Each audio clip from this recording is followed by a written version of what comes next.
Ollie dance through life with frivolity. Parties and balls, a life so grand. Little did she know what fate had planned. Ollie, Ollie, the wandering candlewick, chosen by Sybil in her destiny's now. Missing from towers of paper to the open road, a reluctant cleric with powers bestowed.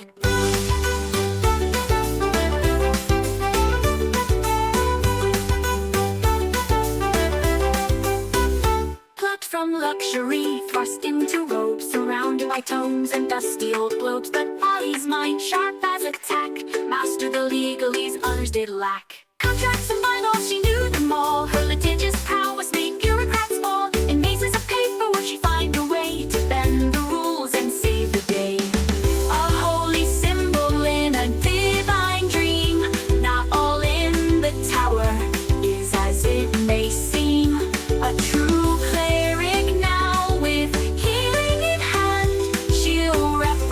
the tower across the land. But Ollie sees more than meets the eye. All timelines at once, futures that fly. Past, present, future, all intertwined, sometimes leaving the present behind. But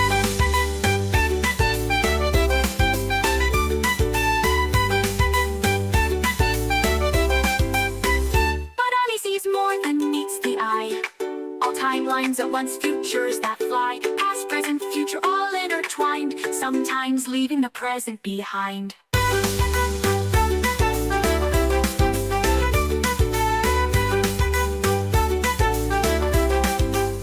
Library cat, shrouded in mystery, follows Ollie through every history. With glowing eyes and silent paws, it guards her path without pause. Ollie, Ollie, the wandering candlewick, chosen by Sybil in her destiny's now. Missing from towers of paper to the open road, a reluctant cleric with powers bestowed. Cut from luxury, thrust into robes, surrounded by tomes and dusty old globes. But Ollie's mind, sharp as a tack, mastered the legalese others did lack. Oh, hoist up the sails, let the winds take a blip. For Thaddeus Turnpike commands his ship. For lord of the waves, a sailor so bold, with magical powers and a heart of gold. He old Thaddeus sailed the endless sea, with little Boo as wise as can be. Through tempest and tide, they roam far and wide, the Turnpike legacy their unfading pride.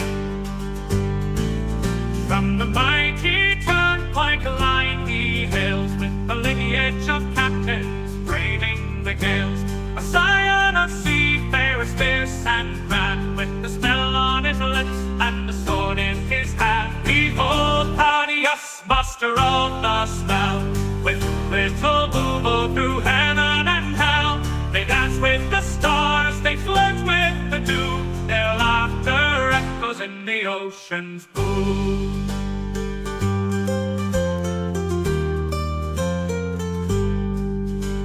An owl for his mate, little Boo's his name. Together they soar in fortune and fame. With little Boo, his talons wrapped in light, they summon the winds and the stars to their fight.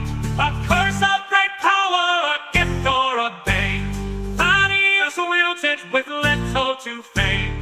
A rogue with a charm, a sailor with flair, he faces each curse with nary a care. Behold Thaddeus, the sea's arcane knight, with little Boo in the pale moonlight. Through whispers of magic and the salt-laden air, the Turnpike adventure none can compare.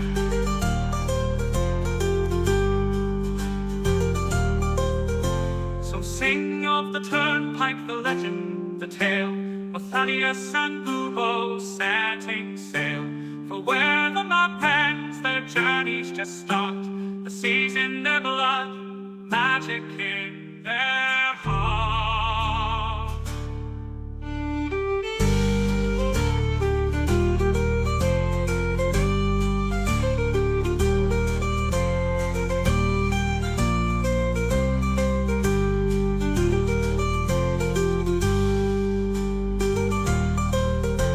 So sing of that Turnpike, the legend, the tale, of Thaddeus and Boo setting sail. For where the map ends, their journey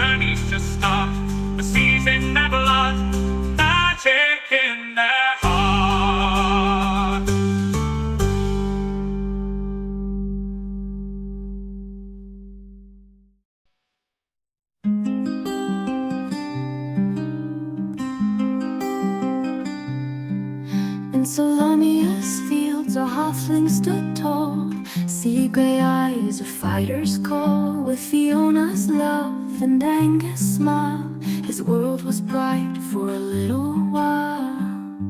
Oh, Harold Grey with list in hand, a promise made, a journey planned. Each task he'll mark, each dream fulfill.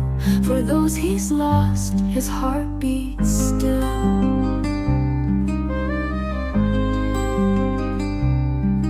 From Zakar streets to golden fields, their family loved the greatest shield. They dreamed of wonders near and far, and on a list beneath the stars. Oh, Harold Grey with list in hand, a promise made, a journey planned. Each task he'll mark, each dream fulfill. For those he's lost, his heart beats still. Young Angus fell on distant shore, while Fiona's kiss would come no more. A drunken noble, a vengeful blade, left Harold's world in darkness laid. But from his grief a purpose born, to honor vows that he had sworn. The list unfolds a final wish, a blade resisted a gutted fish.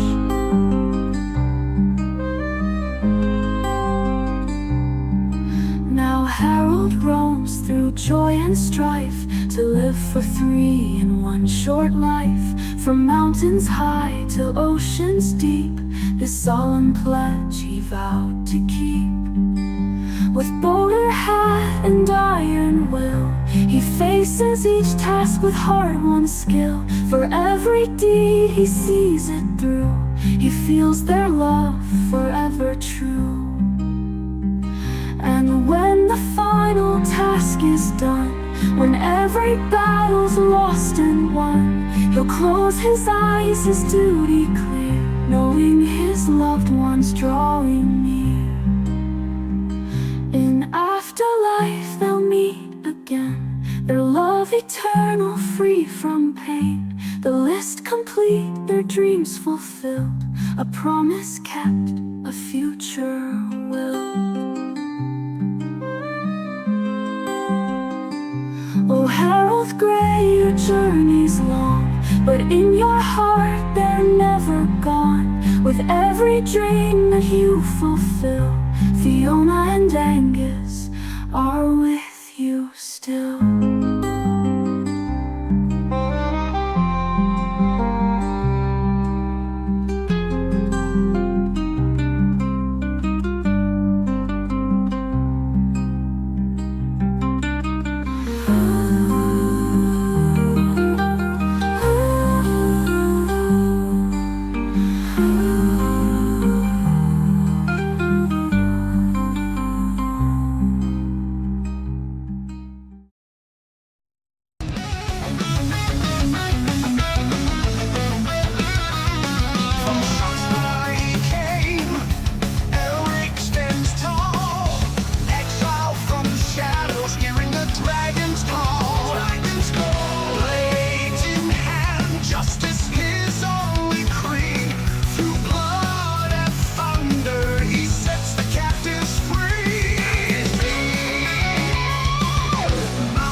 transfer over here and fading in.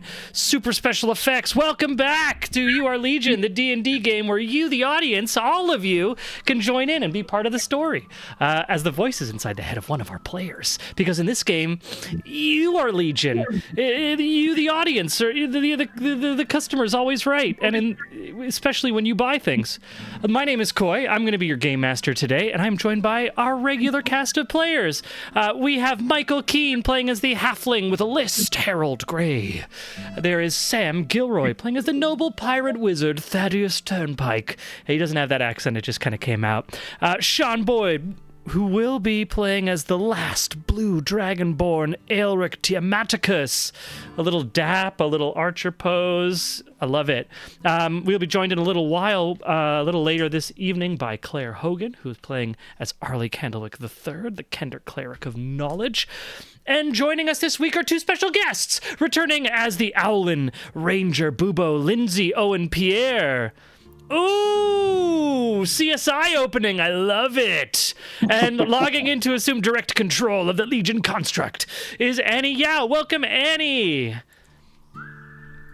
No longer playing as another character on Wednesday, so hopefully, like, we are now taking up all of your D&D focus. Absolutely. No longer confused. I love it. I love that. Amazing. Welcome, chat. Welcome, everyone. So, what happened last week? Oh my god. We finished an epic air battle en route to the Arcane Forge. And I'm going to, just fire us through a couple of these images so that everyone can enjoy. The Arcane Forge, which sits amidst the vast crater that was left from the central .0 nexus of the Cataclysm itself, after defeating a bunch of dragons with laughing spells, largely, and also some pretty cool fire and magic and arrows. They all went and landed at... wait a minute, I have to do this. Epic air battle. We all have to acknowledge the epic air battle that occurred, including killing a few bad guys by just letting them fall. We arrived at the Arcane Forge in this epic ancient landing pad. At this point, they witnessed as the Ethereal Dread, the great flagship of the Kalaman Navy, popped into existence from a large teleportation spell just at the edge of the crater, and launched some boarding torpedoes at the Arcane Forge. Cavalry is coming. We then... one of my favorite things that happened last week, I think, was while we were on this landing, Bubo said, so we are at the gate, we are at the door of decision, and we don't know what we're doing. And so the party realized that they're really close to making some decisions, and they still hadn't really decided which way they're going to go. But with a little bit of discussion, with getting some input off of Legion Mark U, as well as talking with Bubo, specifically Harold getting a little bit of inside scoop, doing some thieves' cant secretly in the background that was in chat, so only secret to our players. Everyone decided maybe we should release the gods. That might be the right thing to do. So they entered the Arcane Forge, this ancient, glorious hallway, seemingly untouched from the vast cataclysm outside that this was the center of. And before we get started into our gameplay today, I just wanted to make sure, because we have this episode and next week before the break, let's cover some mechanics. Everyone is level 9.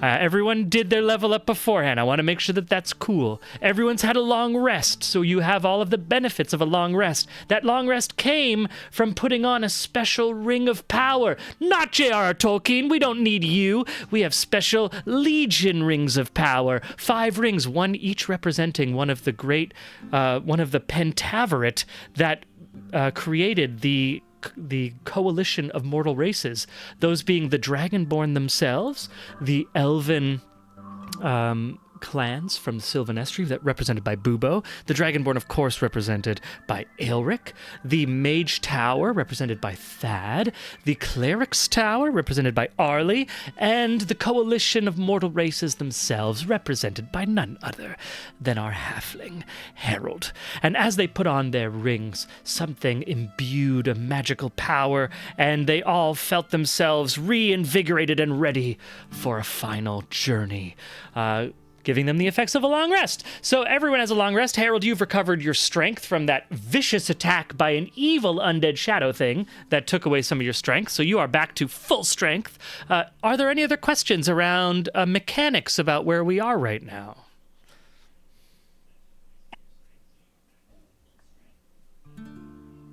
I'm going to say that's a no. Okay, yeah, that's it. Hell yeah, I love that.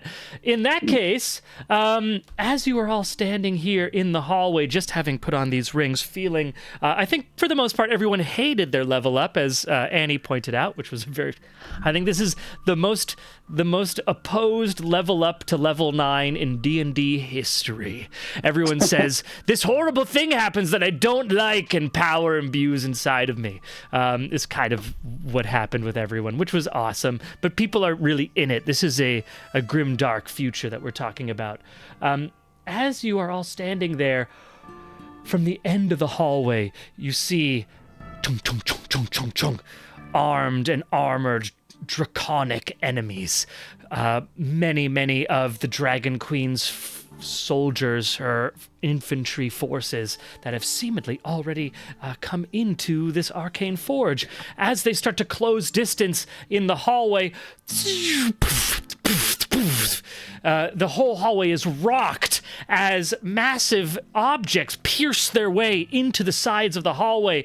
These boarding torpedoes open up, and allied Kalaman forces come out, led by none other than Strike Team Omega, led by Becklin Uthvihari, our totally not legally very distinct, not Space Marines. They're not Space Marines. They're robots. Do not look behind the curtain. I asked AI to create some cool stuff, and it was like, you must mean Space Marines. So, that's for our policymakers out there. But led by Uthvalharn, the 4 Omega Strike Team Omega Force robots come out and start blasting away with some ancient rifles. Some Kalaman forces come out, shling, the weapons are drawn, and it is now on to the party to find a way to the heart of this arcane forge, where they may be able to finally do the thing that they decided they might do if they have agreement among them.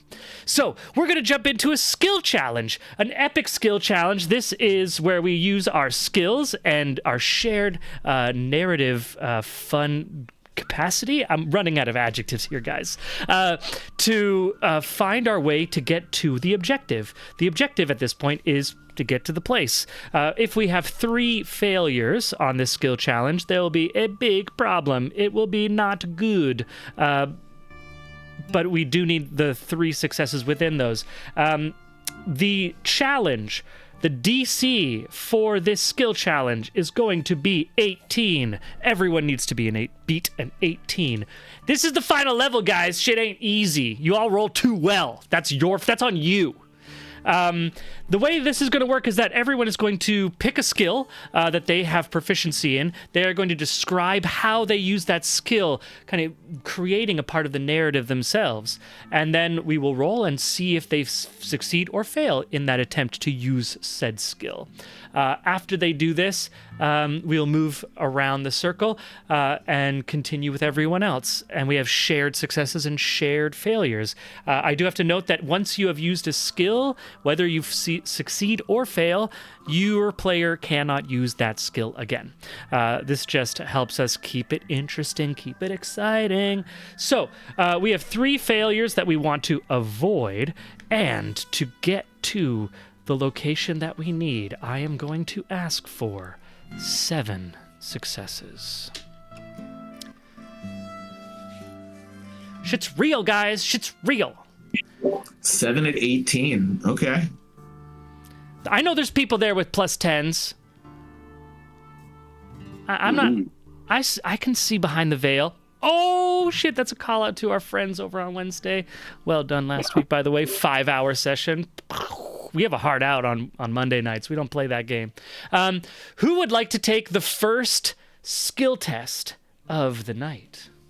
I mean, I don't know. Go ahead, Keen. No. Sure. Let me give a cool chase music. What is this building like, Koi?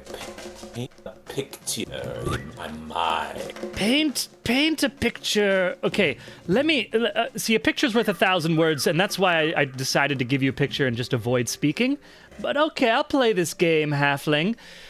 You stand in an ancient hallway with curved ceilings.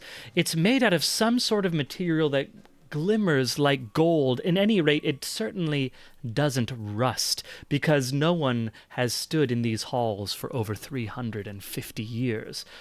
There seems to be some sort of magical component mixed with technology somewhere where in the past where the two mixed into a sort of solution that now is much more separate. These hallways radiate both magical and technological power. The hallways branch and curve, rarely going straight. They don't really take 90-degree turns. These are very soft, gentle curves, kind of like the Enterprise in Starfleet. Nice, soft, curving hallways, but definitely larger. Yes, you know, my favorite show, Starfleet, the next generation. Starfleet. No, the Enterprise in Starfleet, right? The Enterprise is a part of Starfleet, right? I have to avoid the AI hears everything I say, and I can get in trouble if I use those special words that are, the Star Group, the Starship Enterprise of the Star Group Earth. Yeah. What do you how is that awesome non-descriptive? It's cold under your feet. You feel the brassy. No, it's great. Okay. Oh God. All right. Cool. Are you gonna go first then, Harold? Sure, yeah. As the party rounds multiple corners and finds itself what it might have once been a storeroom, but is now a home to dozens of soldiers from the dragon armies. As the party picks behind crates and barrels, they come around a corner, find a unsaddled dragonel slowly eating its food. The dragonel looks at the party, and Harold is going to roll animal handling. Oh, hell yeah. Because I have +10 in it, and otherwise generally been useless. Right. Excuse me, you just rode to where you are standing on a dragonel. It's been Yeah. We should call this dragon handling is what we should call this skill, because that's all you use it for. Normal. Oh, it's 17, but you know what? I will use luck. Okay. As a suit. With a little bit of luck. 25. Bam! 25. Harold, for the party to calm down, and without looking in the creature's eye, reaches into his bag and pulls out some fried beef. And still, without looking in the creature's eye, just kind of throws it away from the party as the party just sneaks by, avoiding the large disturbance caused.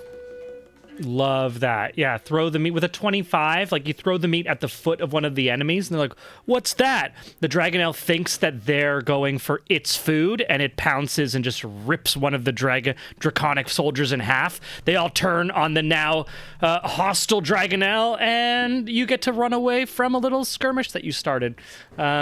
it wouldn't have happened if they fed their steeds better. Well done, Harold. Who's next in our... and you continue to run down the hallways. You can hear fighting just off in the distance on every turn. Yeah, Thad. First, I'm going to cast guidance on myself.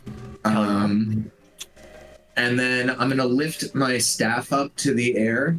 And even though there's like the din of craziness of all the fighting and it might be like a little dangerous, I'm going to close my eyes and I really want to use my knowledge of the feeling of the arcane to feel these, right? I would assume that this forge is just like pumping out magical energies.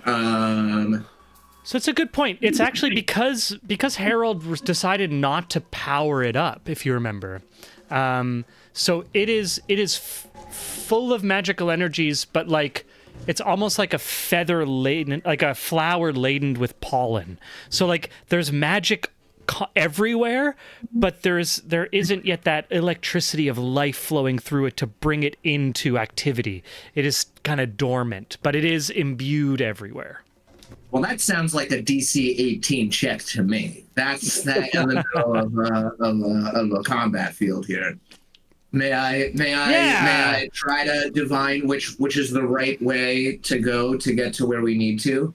Cool. This is like using some arcana for pathfinding. Yes. Love it. Yeah, let's go. Hotter or colder? Like the energies are getting a little bit you're in that direction. Yeah, I like it. Cool. Give it to me. Oh, Vicovar gave you advantage. Nope. So it's gonna be a 13 plus. I get to roll a 1d4. Jesus. Sorry, y'all. I'm sick. Was that with your advantage? With advantage. You roll a 3 and a 2. 16 with advantage. Amazing. So Thad, you reach out and like it's like using a metal detector to be like, okay, which direction to the metal? Or are you taking out you're taking out like a compass and you're like, which direction north? And it's everywhere. It's you're trying to smell with it, like it's just overpowering. Every wall behind it is just like you can feel the arcane forces just sitting there in stasis, ready to spark off. It's so much that you can't discern enough to be able to find which direction is which, because every direction is more. Amazing. One failure. Oh no. Sorry, team. Right. Okay, Bubo, yeah.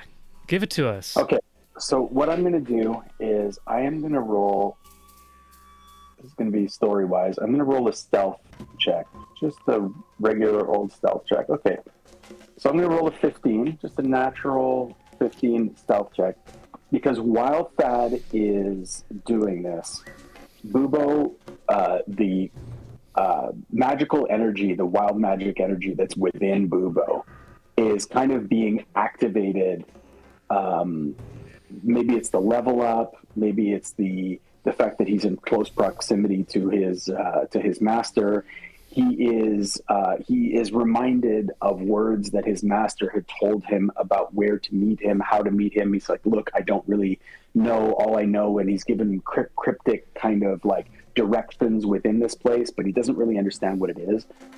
He neither Nita nor him knew what the inside of this place actually were going to look like. So Bubo actually tries to tap into this like wild magic sorceress thing to use a survival check to track his master as he might have moved through the place. Maybe he might have left markers, maybe, kind of like ways that only between him and I, we would have known. So like, I'm just going to do a survival check. I get advantage when I'm trying to track somebody that I know. Like, okay. It's like an enemy that I've met. Yeah.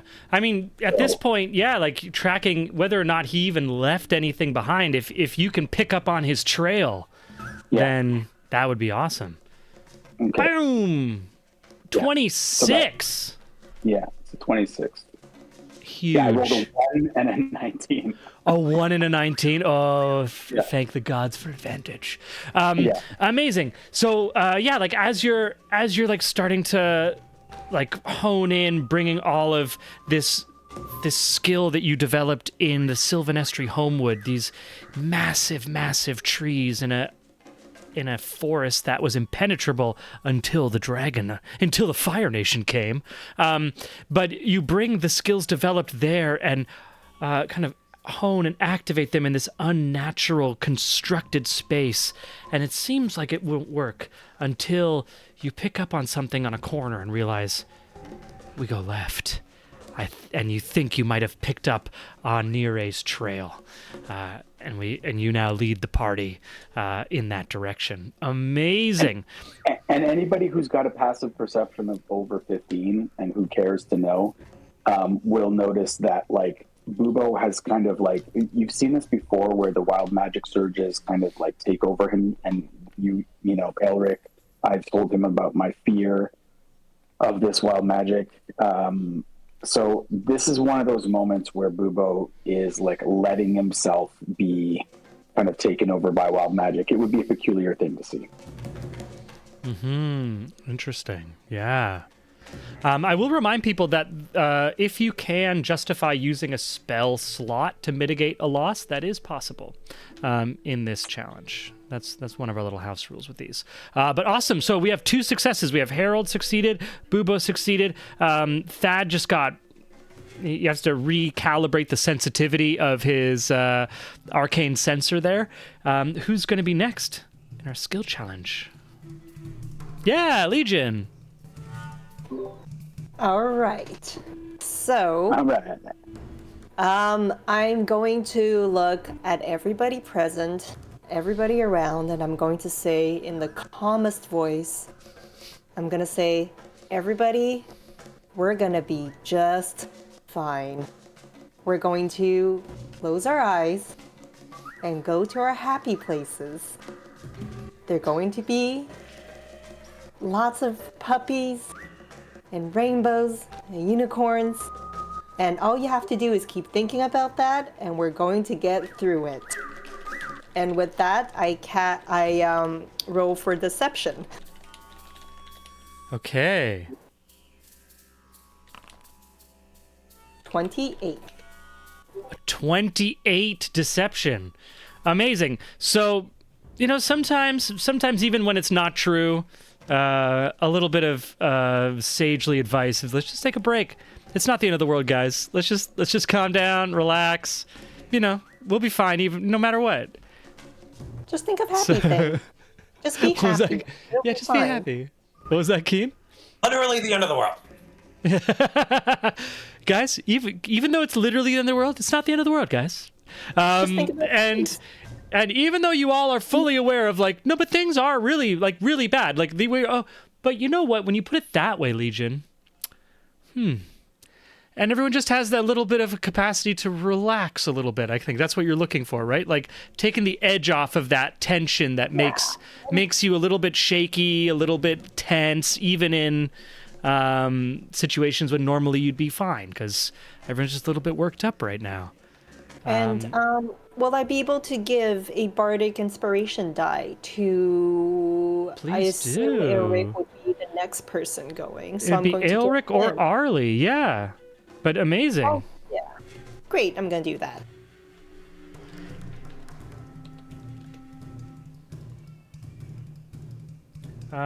Okay, is that gonna be so? Arlie gets the, or Elric? Elric. Cool. Okay, so Elric gets some bardic inspiration. What does it look like? Is it different from what you were just doing with your bardic inspiration? You have a little like jingly chimes that you've been using. Yeah, I look to Elric and I go pew pew pew pew pew pew while it jingles. And yeah, that's how I give him the inspiration. I say, "You're the best, dragon dude." And you're at level 9. Your bardic, is that a D8 or a D10 or Correct. what's your? It is a D8.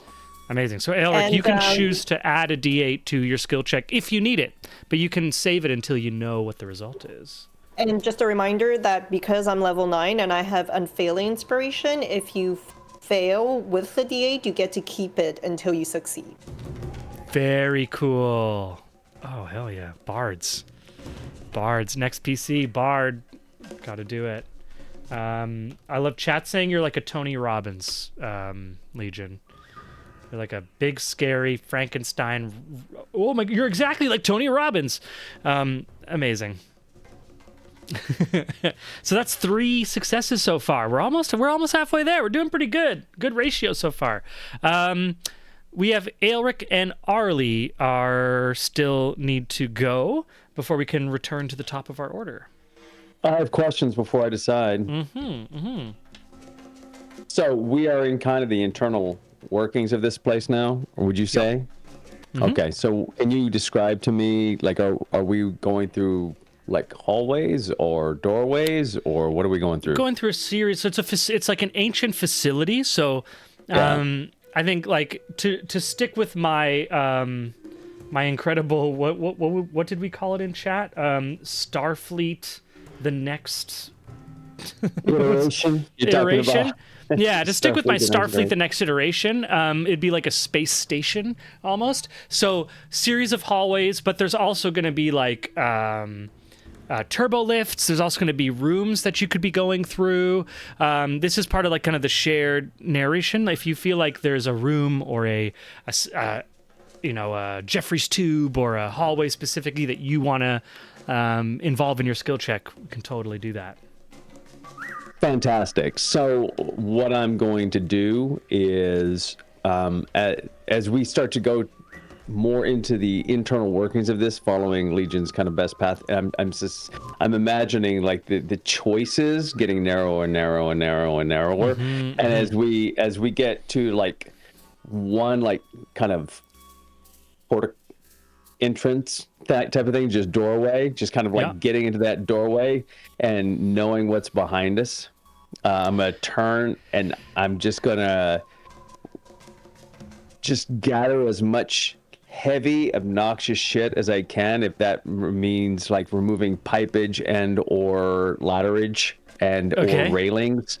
And I'm just going to objects. Just gonna and if I have to use, don't forget the sword. If I hit a critical hits, animate, critical hits on the other side, so I can start hacking on that. And I'm just going to build as best I can some sort of fortification that would deter anybody from hitting that entrance, so we can get a little extra time. Do you know what I mean? Cool, amazing. So like as you're running through, like, because this is a facility that is filled with enemy forces. It's being actively boarded by allied forces. So as you're running, like you're making turns and you're like, oh, that's an active battle, like having to turn and go the other direction, and then making a turn and being like, okay, we can fight through these guys. And Aelric kind of leads you through, smashing through a few, and then you hear some forces behind you. You're starting to run out of time. You get to a door. Aelric's able to rip it open with Legion's help, and then as you get on the other side, the forces are coming around. You're like, we got to close this door. And Aelric starts grabbing whatever he can. And we'll slam the door and just wedge it, whatever we can to kind of create friction and everything like that. To give yourself some time. Amazing. Yeah. For sure. So this is going to be athletics check, I'm reckoning. Cool. Yeah. All right. Star Trip, the next iteration. That's what it is. Found it, Vikavar. Thank you. Maybe stellar trip. Star's so played out. So what's the bardic inspiration do? It gives me die 8. We'll give him 1d8 to add to any roll that he likes. Anything but a 1. Oops, hold on. Rolled in 16.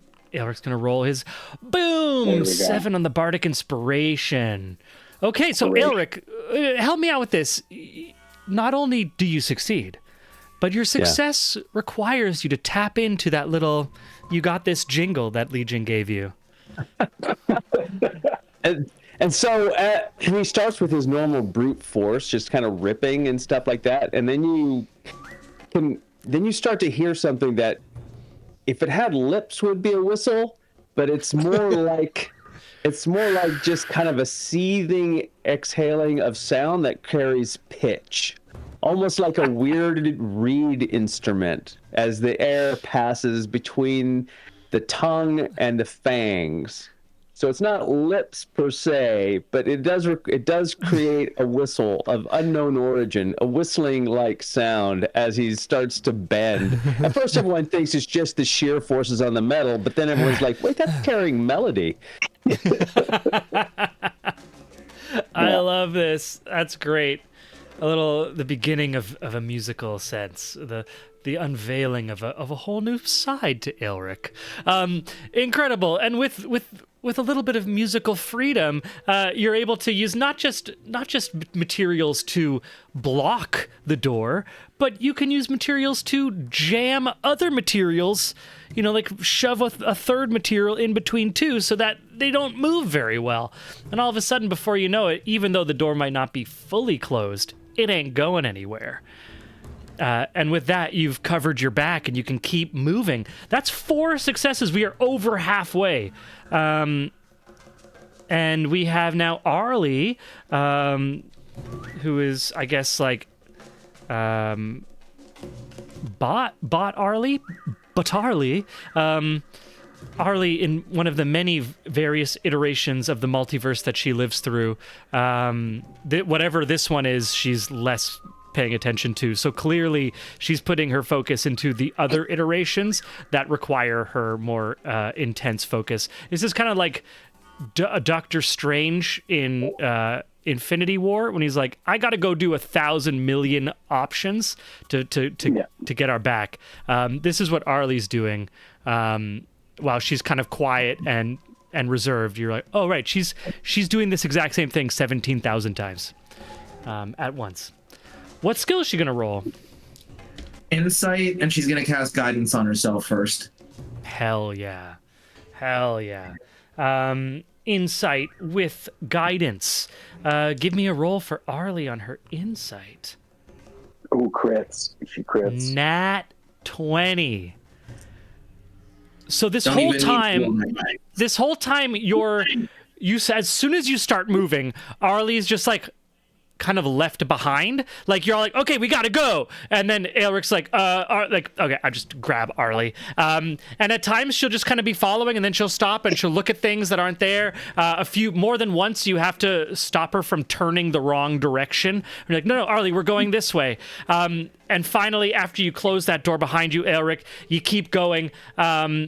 And there's a loose panel that Arlie stops at, and you kind of, all of you's a little gasp as this is not the third time you've had to do this so far. And Arlie just looks down and lifts the panel into a shaft that goes down to another level that you didn't have access to. She's like, this way, guys, and just jumps down.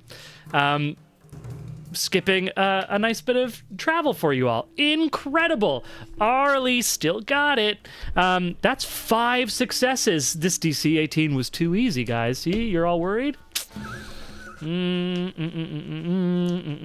still have 2 more successes, but 2 more failures. So it's a full count. And rubbins, real rubbins, I'll say, quite. This is a mad DM who hasn't had a good roll in a long time. I'll get mine, my pretties. All right, who wants to take the top of second round? We can go in the same order. We can go in a different order. But yeah, Harold. Sure. So Harold is going to away. Just keep having your event pop up from your brand new Discord. Oh, I can actually, I should be able to actually just say the event started, and that might. It's got it. So, Harold, as the party moves down a hall, Harold doesn't so much hear as he feels through the floor a clunking of heavy metal feet, far heavier than that which a human. Harley responds by saying, "Oh, that's one of those big robots. We should go over them. We'll go right now and tell them exactly what we're." And Harold places a hand across her mouth immediately. And I will roll stealth. Hell yeah. Because Harold is wondering what's gonna happen to Harold when the Knights of Kalaman figure out that he isn't planning imprisoning he's planning on release all the gods. Ooh. I want to find something here because I have such a good thing to show you. Amazing. And let me know. Harold crushed his roll, man. Yeah, 23. You crushed the roll? Yeah, 23. I mean, I rolled an 11, but you know. But plus 43,000. I have to find this. I'm trying to. This is going to be for chat and for everyone here. So you cover. While that's happening, Harold, as the vibrations leave, Harold turns to the rest of the party and intones. What is that? Knights of Kalaman are not. We share an enemy. No longer share a goal. Be aware. They may not be our allies for long. Amazing. So you say that to get Arlie quiet, and she kind of gives you a look of understanding. And around the corner, you see this spidery mechanical creature come clunk, clunk, tung, tung, tung, and you think, oh, that must have been the clunking I heard. But it actually ends up in a battle with one of those Omega Force constructs. The two of them grabbing each other, robot on robot. It would be an epic secret level for next season on Amazon. I'm going to talk to Jeff. We're going to try to get this battle going. It's pretty cool. It's pretty cool. It's yeah, but I don't know if Amazon's going to pay for the rights to our Legion. We're asking a lot. Anyways, you're able to stay quiet and avoid being heard by either of these constructs and sneak past while the two of them are engaging in an epic metallic battle. Wonderful. That's 1, 2, 3, 4, 5, 6. I love that AI gave you essentially a Zaku model mobile suit. That's not AI, actually. So that is not actually AI. That is an Istarian drone. That is human created and in the Shadow of the Dragon Queen book that I am using. We just haven't met it yet. Oh wow, yeah. So that looks like a Zaku model mobile suit. Okay. Well, in that case, it's a human stealing it, not just AI. If we want to go in order, I have an idea to try to redeem Thad. Well, this is it. I mean, this would be success 7 if you do it. So go for it. So we're to avoid doubling. After we've cleared through that encounter, we get into sort of like a workstation room with a door that clearly needs some sort of key in order to go through. And instead of having to double back and find another way to where we need to go, I would like to do an investigation check through a couple workstations to see if I can find a key to open up the door. And I will be, of course, casting guidance on myself. Cool, For yeah. somehow being sick, I remember that guidance is a thing that I can do. Let's just work.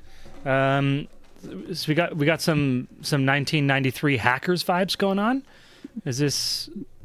Bam! Bam! You just keep hitting that button. Bam! My favorite TV hacking is when you do the hand overhand. I just rolled a 1, so I have not. So as Thad comes to a door and he's like, "Okay, I got this." Goes to a panel, starts tap tap tap tap tap tap tap tap tap tap tap. Some lights turn red on the screen that he's working on. No, Thad opens the hatch underneath the panel, starts ripping out some wires, pulling out some dilithium chips, and the blast doors close down on top of the door, just double sealed. This is a chance to mitigate this. As I do now speak Gnomish, does knowing Gnomish give me any kind of advantage? I'll give you an advantage. I'll give you advantage for speaking Gnomish, sure. Is there a chance for me to give him an inspiration die as well? You don't need to. If I got that advantage, I just hit a 28, so I Oh, managed you to. wrote before I said it. Yeah. I love it. Amazing. So Thad starts like he's like, oh my god, starts ripping out with. Oh, wait a minute. Oh no, that's the conjunction of and welcome. And the door opens, leading you through into an even a seemingly different hallway. The metal, the kind of brassy gold metallic of the hallway transitions into a stone. And in this hallway, you see that you are, at a certain point, you made a turn that was clearly away from where the central hallways were leading you. The main grandiose hallways that would be the official entrance to whatever large thing's going on. You've been finding yourselves in smaller hallways, back alley rooms, and tubes, Jeffrey's tubes.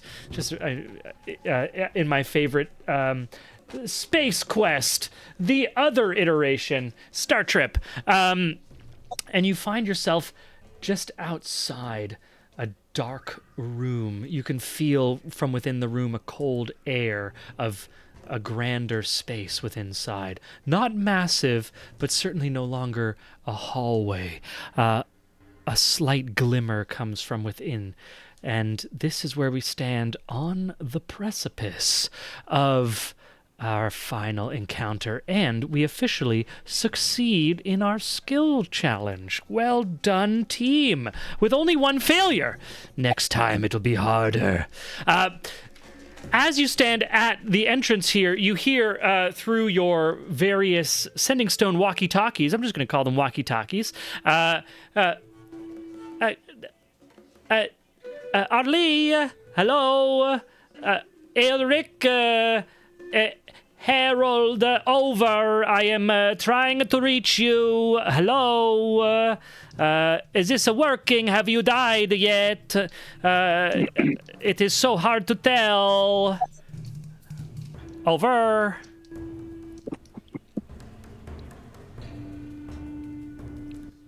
I guess I do the thing since no one else can stand to talk to the gnome.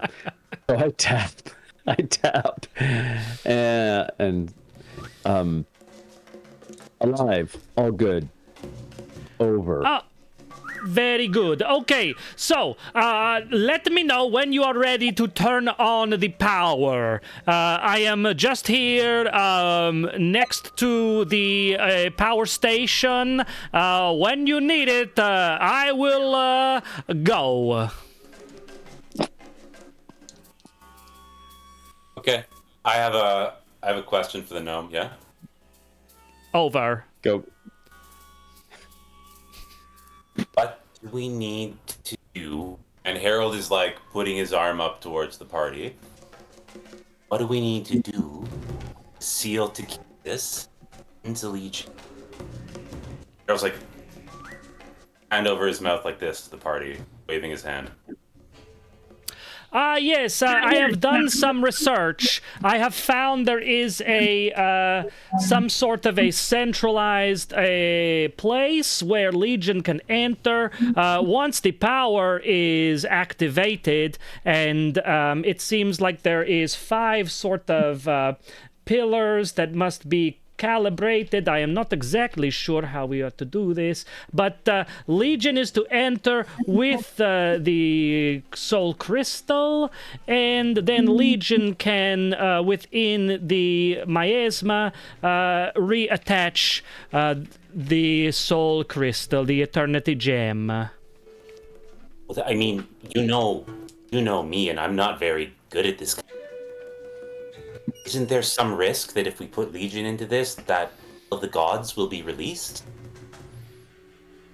No, the risk is very low. It is only user error. The only risk of it being released would be if the 5 supporting pillars were coordinated in the reverse polarity, at which case then that might be not what you want. So you just to make sure when you activate the 5, the pentaveret crystals, that you just make sure it is in the collection, not into the release function. It's very simple.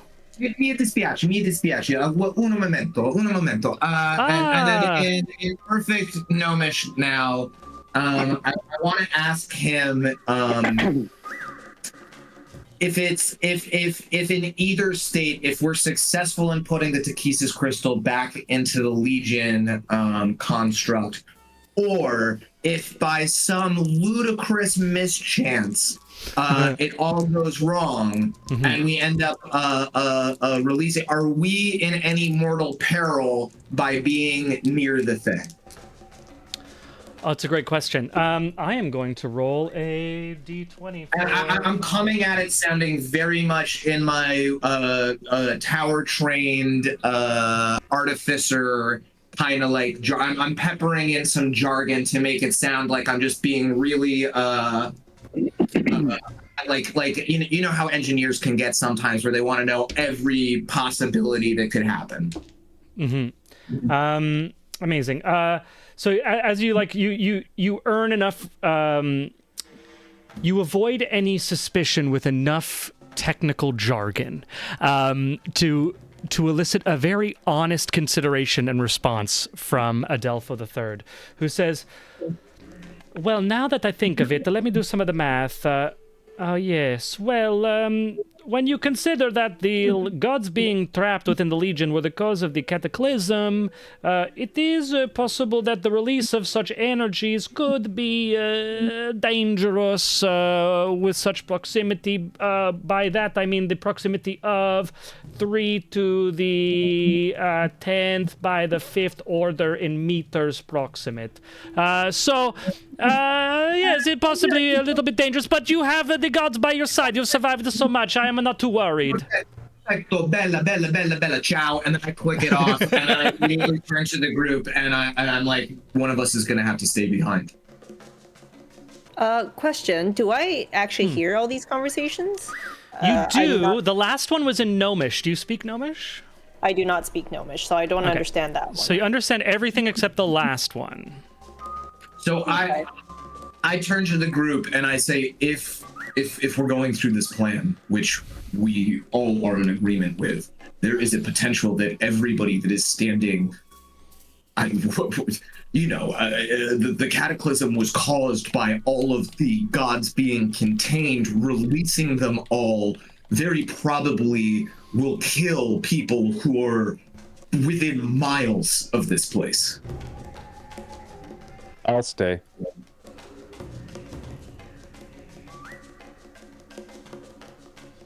Without missing a beat, Aelric responds so fast and without any hesitation, nobody really knows what to say. And with that, He is the best dragon dude. he's the best. Just give me 1 second. While everybody's talking, the door that Thad opened just like closes. It closes, not only does it close, but like the blast shield also closes. Yeah, right behind us. So most people don't even know what happened. They just know that the door closed. I mean, I don't know if anybody wants to, but I rolled If it was a my sleight of hand to like a pick the lock 30. to close it. All right, if anyone wants to roll a perception DC 30, you can know why. 30. God, I don't even think I could get. No, I mean that's a wisdom check for me. I need a plus 20 to make that happen. So it's not enough bardic inspiration for that. Makes total sense. Everyone's just focused. I mean, everyone's just so. Yeah, actually, everyone's like so shocked by Aelric's calm and immediate response that the thing that draws everyone out of it is the shunk of the door just closing. Everyone realizes they were all just staring at Aelric. Incredible. We are at 8:38. It's a little early for a break, but I think now might be a good time to take one.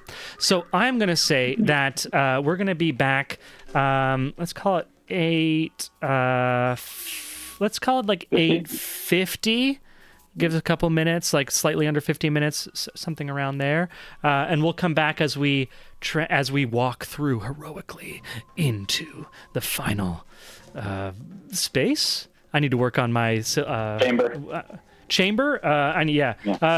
Okay, Siri. Other words for place. Okay, I'll be back with a synonym after this break. Area?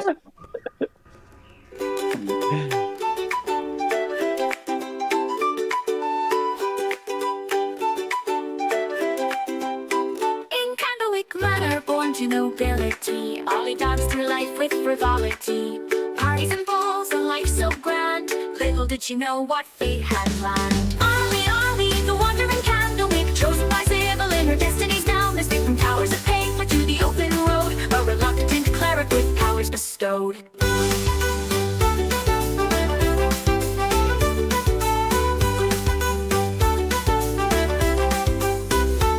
From luxury, thrust into robes, surrounded by tomes and dusty old globes. But Ollie's mind, sharp as a tack, mastered the legalese others did lack. Contracts and bylaws, she knew them all. Her litigious prowess made bureaucrats fall. In mazes of paperwork, she find a way to bend the rules and save the day. A holy symbol in a divine dream.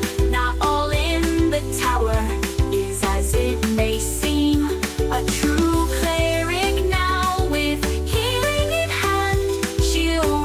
the tower across the land. But Ollie sees more than meets the eye.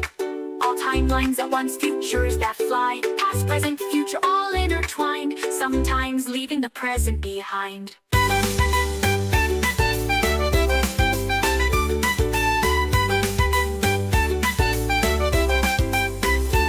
Ollie sees more than meets the eye. All timelines at once, futures that fly. Past, present, future, all intertwined. Sometimes leaving the present behind.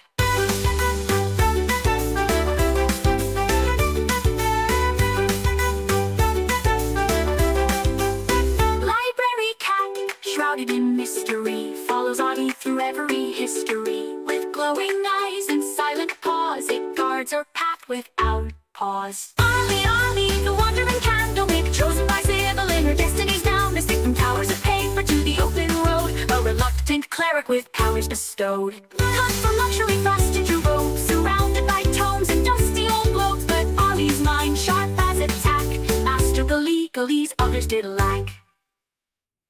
Oh, hoist up the sails, let the winds take a clip. For Thaddeus Turnpike commands his ship. A lord of the waves, a sailor so bold, with magical powers and a heart of gold. Behold, Thaddeus sailed the endless sea, with little Boobo as wise as can be. Through tempest and tide, they roam far and wide. The Turnpike legacy, their unfading pride. From the mighty Turnpike line he hails, with the lineage of captains braving the gales. A scion of seafarers fierce and grand, with the smell on his lips and the sword in his hand. Behold, Thaddeus, master of the spell, with little Boobo through heaven and hell. They dance with the stars, they flirt with the dew. Their laughter echoes in the ocean's blue.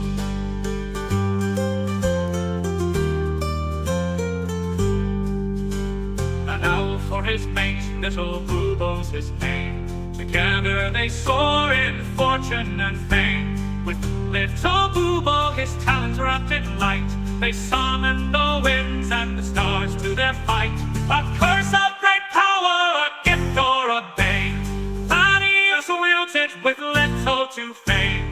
A rogue with a charm, a sailor with flair, he faces each curse with nary a care. Behold, Thaddeus, the sea's arcane knight, with little Boobo in the pale moonlight. Through whispers of magic and the salt-laden air, the Turnpike adventure none can compare.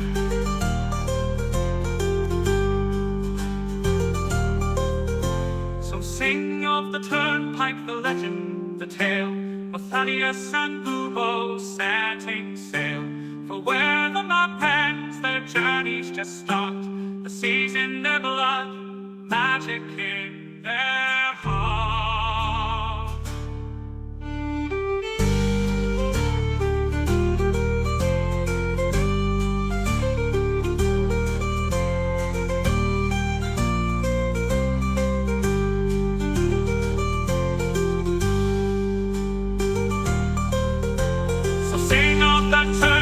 The legend, the tale of Thaddeus and Kubo setting sail. For where the map ends, their journeys just start. The seas in their blood, magic in their heart.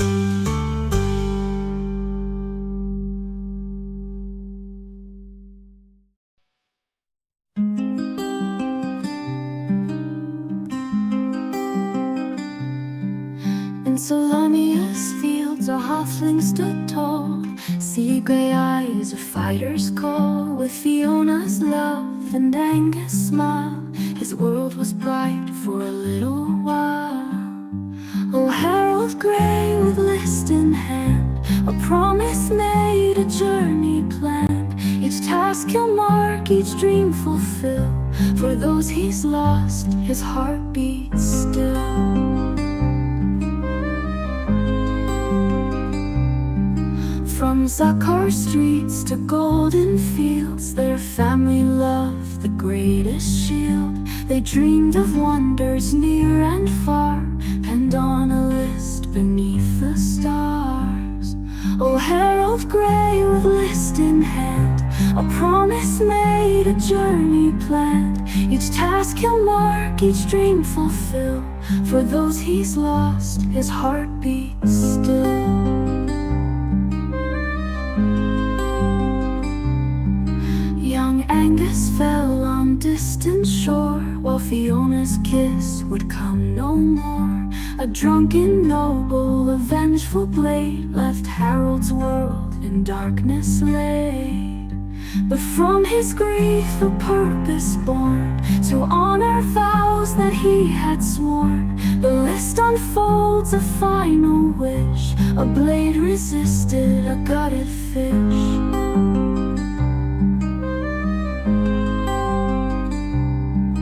Now Harold roams through joy and strife, to live for three in one short life. From mountains high to oceans deep, this solemn pledge he vowed to keep. With bolder hat and iron will, he faces each task with hard-won skill. For every deed he sees it through, he feels their love forever true. And when the final task is done, when every battle's lost and won, he'll close his eyes, his duty clear, knowing his loved ones drawing near. In afterlife they'll meet again, their love eternal, free from pain. The list complete, their dreams fulfilled, a promise kept, a future will. Oh, Harold Grey, your journey's long, but in your heart they're never gone. With every dream that you fulfill, Fiona and Angus are with you still.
wake, it is where enemies crumble when their bravery breaks.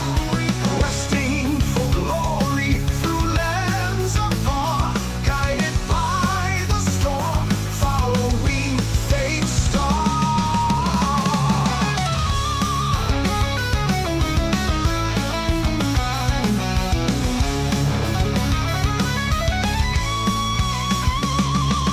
Shamed by fate, forged by wrath, Takesis can't stand in his path. A hero born of conflict and pain.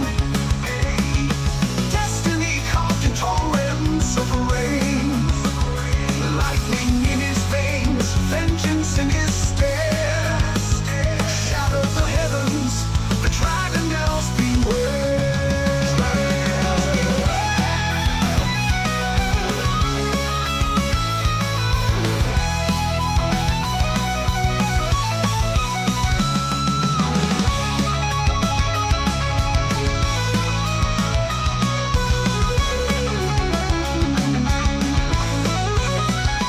Alaric the Dragonborn, mighty hero, one and all. Wielding lightning breath, answering the call. Alaric the Dragonborn, with courage in his veins. Victory, his story's told, echo through the flames.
We're back. We are back. I see you, Eric. I see you. What did you miss? So much, my friend. The party got through a skill challenge, and they are at the doorway to the Arcane Forge Ritual Chamber, the place where we've been trying to get to this whole time. So I'm going to say mechanically, I will give everyone an opportunity to do anything they want to. I know a lot of spellcasters or you know, whatever people want to do in terms of their party, in terms of their character. If they want to do something before we get into a combat scenario, this would be that opportunity for you to do that and not have to wait for your turn in initiative to do that, if that makes sense. So is there anything anyone would like to do? I'm using my once a day non-spell slot long strider on myself. Sweet. Okay. So that's free or concentration? It's free. That's why I have it. Hell yeah. Cool. What is it exactly? Nice. Just for my My edification. movement increases by 10 feet for an hour. In fact, what's the because I also do have it as a, do I still have it as a spell? No, maybe I don't. No, I don't. Yeah, you do. You do. It becomes part of your spell book as a result of the looking it up earlier for Bane. No, I'm seeing if I have it prepared. I do have it in my spell book, but I am seeing it if I do not have it prepared, unfortunately. Otherwise, I would say that I could cast it on y'all, but my one pop only works on me. Right on. Okay. Anything else anyone wants to cast on themselves or their allies? Yeah. So, if I understand correctly, I heard Harold asking whoever's at headquarters about kind of repairing the Legion construct by trapping Takesis. I am going to cast Suggestion on Harold. Oh, so before you go into this, Harold was Yeah. trying to signal and shush the party. He was just trying to get out of the gnome how to gods, which he did. He got the gnome to say how to release the gods by priming the gnome to give the correct instructions, and then saying, "Well, what do we do to avoid releasing all of them?" If you still want to cast Suggestion, for sure, go for it. But that was totally the end of the action, and Yeah, it was a surreptitious Sorry, thing. I wasn't. Can you just repeat? You were just asking what to do. so Harold wanted the gnomes to tell the party how to release all the gods. Gnomes aren't just going to volunteer that information. So Harold asked them, how do we do this right? And asked, how do we avoid fucking it up? How do we want to release all the gods? And the gnome went, oh, capito, capito. So as long as you do not do this, then you will not release them. It's very easy to avoid. So But in so Harold- doing, he told us how to do it. Yeah, but in so doing, Oh, I see. Okay, then I misunderstood. I thought you meant it was like Harold was trying to like not release the gods. Then I do not do that. I forget I even tried. All good. Cool. Anything else anyone wants to do before entering? Does Arlie have any kind of guidance type things for saving throws or Good question. Because I like I know that the believe bard when Galeen Don't was she have like bless he or was, something? he was giving she everybody has bless. She does have bless. She has protection from evil and good. She has shield of faith. I'm looking at her concentration spells.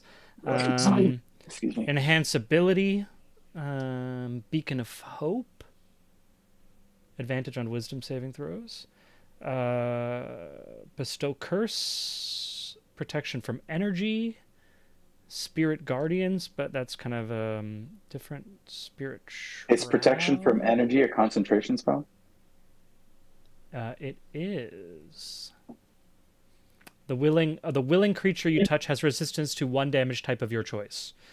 So is Shield of Acid, cold, Faith, fire. but protection from good and evil, is that is also, yeah, all of her buffs are concentration based. But So- certainly better bless. pop on that. Bless would get everyone that I think 1d4, right? So yeah, two quick things for Arlie in terms of spiritual weapon.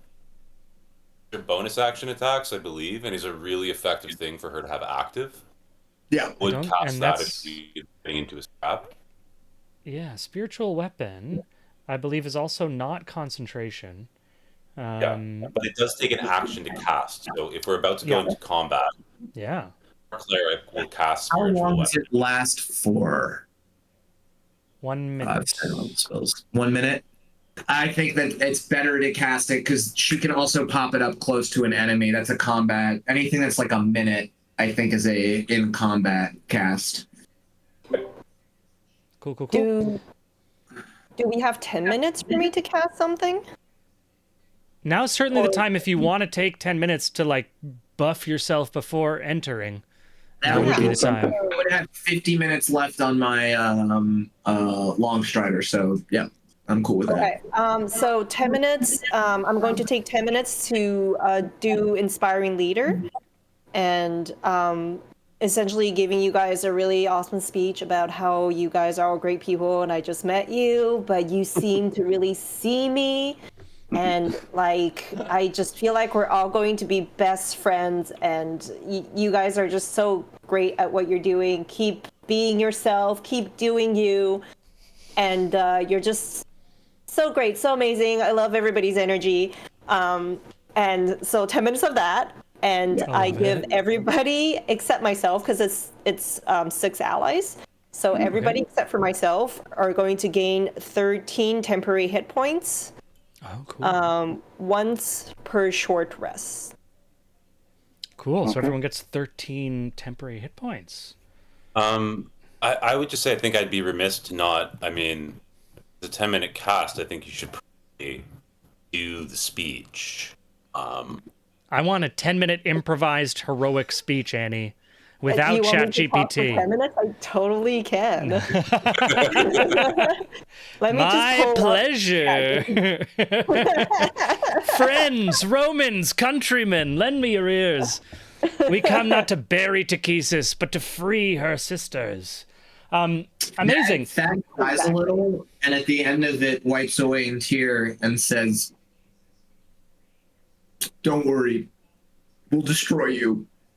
Thank you. And I think Legion is so moved by this that she suddenly grows tricolor pigtails. Oh, cute. They are blue and yellow and pink. Just on each side. Just little pigtails pop out of her head. Yeah. Little rainbow Incredible. brights. Yeah. Yeah. There's 13 bonus hit points then. 13 Yes. bonus hit points to everyone. Amazing. And what order do we walk into the room in? Well, I think Arlick and I in the front. Then maybe Bubo and Harold, followed by Arlie. what does this room look like? Like, what are we even looking at here? I'm going to activate the room right now. Does that order sound good to everybody? Yeah, I mean, I think there's a part if there's nobody in the room right now, maybe a quick perception to see if there's anybody hiding, but also like, I don't know, stealthing in might not be a bad idea, you know, for the two rogues to go in and get some sort of like stealthy advantage on anybody who comes out. Well, if you guys are behind us, or if you stay in the back, Bubo, you can definitely stealth. And then Harold is small enough that just by the nature of being behind Arlick is pretty hidden. Okay. But it's one entrance in, right? Like there's no way for us to like. There's a single entrance on the west I side didn't of pick the up building. invisibility as a spell. I'm sorry, y'all. Yeah.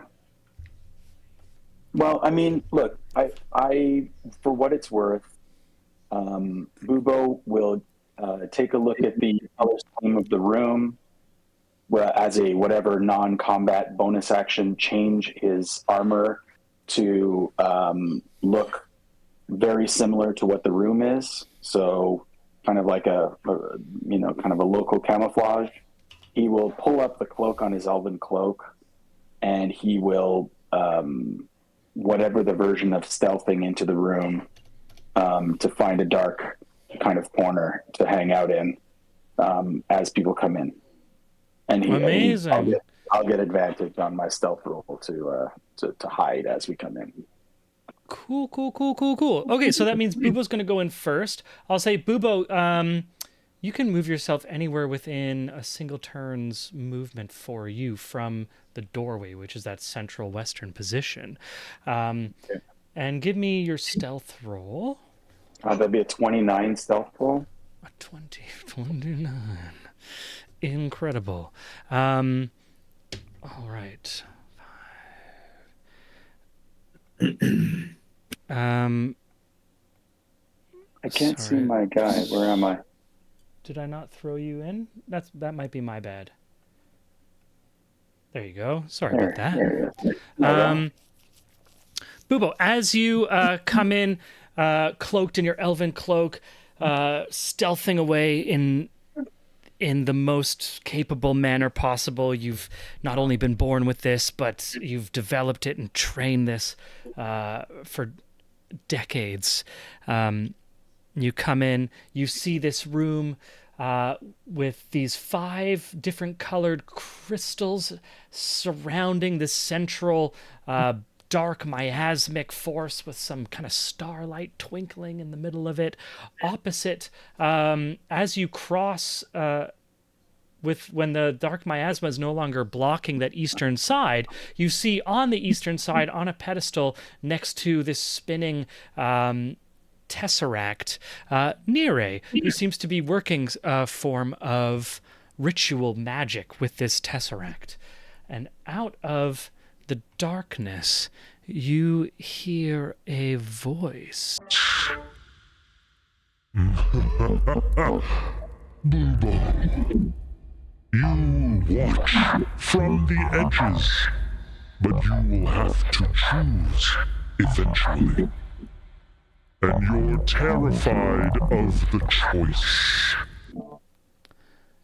Everyone roll initiative. Let's get some initiative.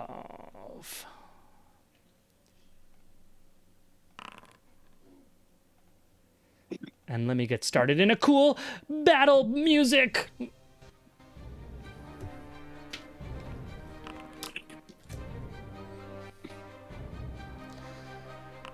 1, 2, 3, Low. 4. I'm missing Arlie and Harold's initiative. Yeah, sorry, I'm having issues with my browser. Oh, it's all good. Cool. You roll a 0? I can guess. No, you rolled a 2 with no pluses. Yeah, no, she has no pluses to her initiative. Yeah, man. Well, I rolled a 5 with my pluses, so I'm so confident. I'm just gonna sit back and watch you guys work for a little bit. Yeah. Actually, you going after me is good. Yeah, I know. Oh, wow. It's typically okay for me to go last. I tend to go last. I don't know why that is. It's true. We're gonna do something I believe in this combat that we've never done before. Ooh. Dangerous words. Dangerous words. Okay, let us start our round 1 of combat as Bubo's flown in. Everyone piles in behind him. And Harold, always quick-footed, you will go first.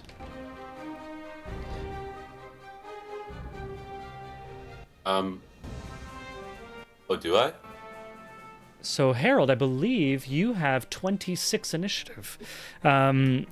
So you are going to go first. Harold, as you all walk in, you see this room. It looks more like an ancient ritual chamber than the massive modern arcane forge constructions that you had been passing through to get to here.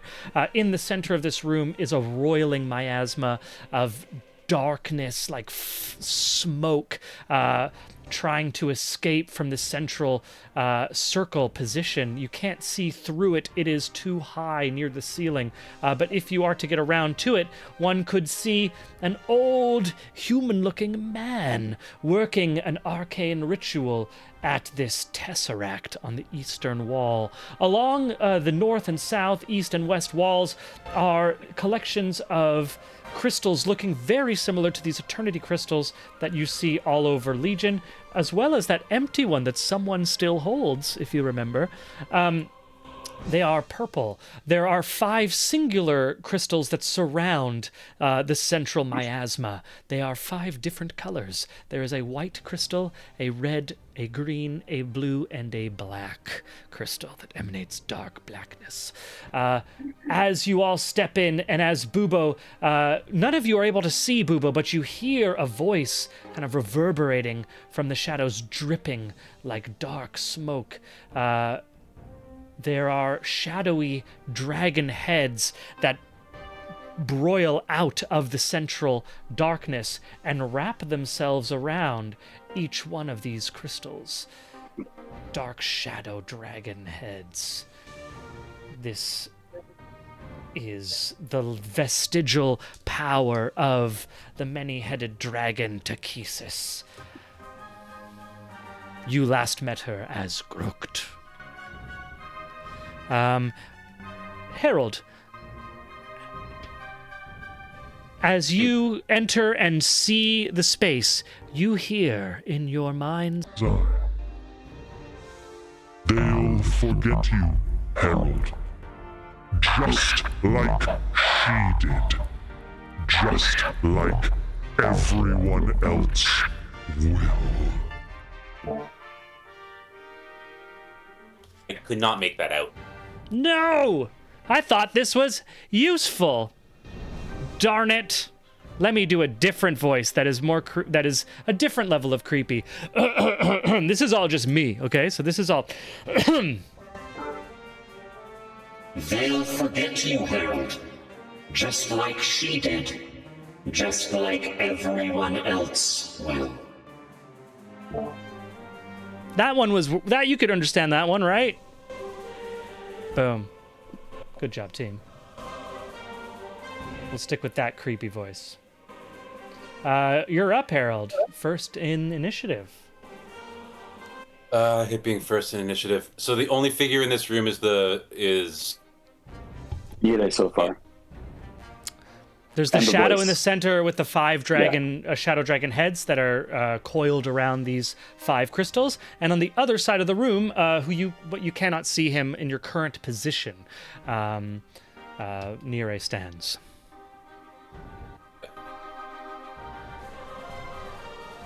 So I am going to move here.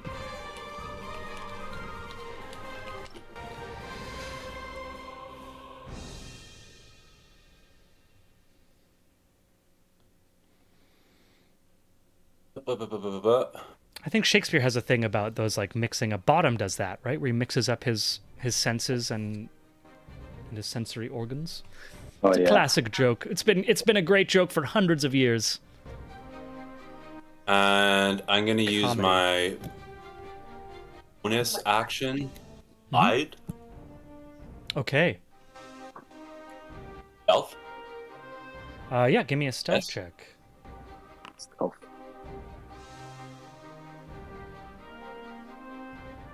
What did I do? 20. I rolled a 20. Awesome. Dark room. I'm assuming the DC is pretty low. Yeah, with the 20, you are.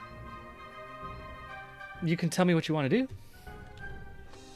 So Harold is going to find a sconce wall and slip into shadows that are cast. This roiling fire, positioned himself between a pillar and the sole source of light in the room, I assume. Are these torches? Along Having the a hard time wall. reading the bottom. Yeah, those are reflections on the ground of the lights from the wall. And then on the east end, there's more candles. And there are a few candles there around that central point. Yeah, but most of the light is coming from the center of the room, yeah? Like lights, like... There's lights on the side of the room, there's lights in the center of the room. It's all candlelight. So it'd be like a dimly lit room, right? Mm-hmm. Yeah, okay. Yeah. Yeah, he slips into the shadows on one of the sconces of the highly ornamented walls. Amazing. That's going to And be I am your bonus going to action. prepare action. Okay. I'm going to move it to you, Koi. You're going to DM me? Yes. Okay. Let me pull that up. So many screens, brah. Dude, you need another screen? Got another one. Oh, you want one? Yo, bro, I heard you like screens. You want some screens? Dude, I got a couple screens. Got some screens for your screens. I got some screens in a screen. We got screens on Dude. screens. My brother hooked me up with a couple screens. You want one? That is such a throwback. Yo, I got wide. I got high def. I got hertzes. I got your 60 hertz. I got your 120 hertz. Screens for days, bro. Have you seen Operation Swordfish? That's how many screens we're talking, bro. In the golden age of that meme, my favorite version of it was one where they put Exhibit across from Leonardo DiCaprio from Inception, and it was, hey, Cobb, I heard you like dreams, so I put a dream inside your dream so you can dream your dream. Nice. Damn. Yeah, that's about as good as you can get on that joke. That one really Shit. stuck in. That was a old meme culture. Shit. Business. Incredible. Screenception. Okay. I don't see something coming through. Or how are you sending this to me? Oh, here we go. Gotcha. Your mama is so see it. ugly. Scene. Amazing. That's going to be Harold's turn, which is going to take us next to Bubo's turn, who was in the space. And Bubo, as you get ready to act, the voice resonates through your eyeballs. See, it's a fun joke. It never gets old. Yeah.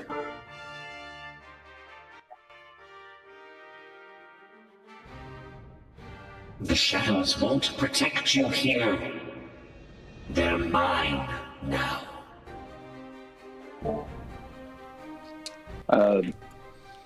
Bo just in a normal voice goes, "Thank you," and he moves over.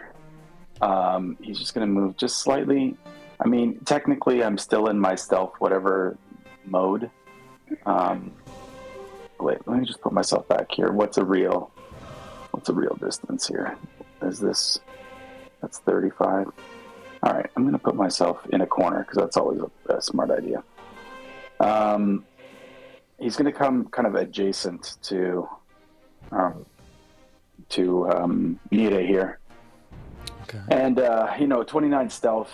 Nire is a pretty perceptive guy, but I'm assuming he's busy. So unless he's actually checking, he doesn't know that I'm there. So I draw his attention with my voice, and he says over to Nire, he goes, "Master, I am here. I have brought my friends.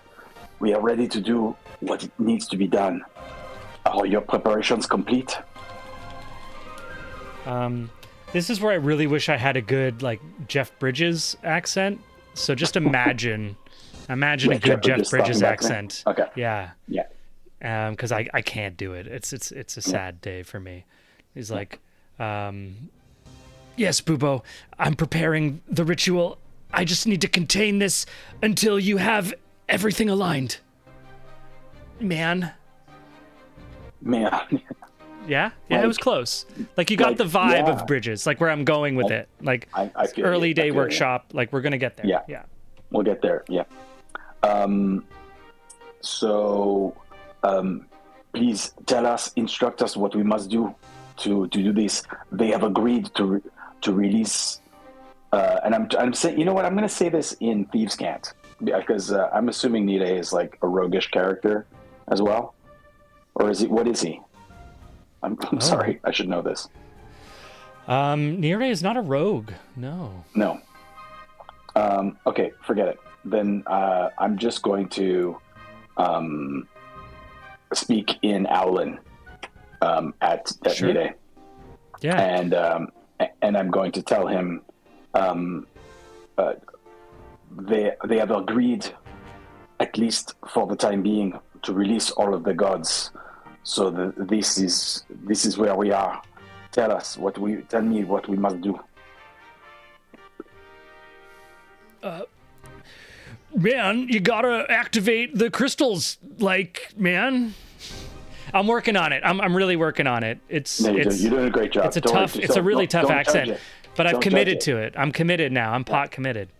I believe in you. You gotta turn the crystals on, man. It's getting there. It's tough. It's tough. What color is mine? Around my ring. What color is it glowing? It is glowing the color of fresh bud. Green. The forest green. Nice. Okay. All right, and so I am going to, dude. I guess I'm actually going to.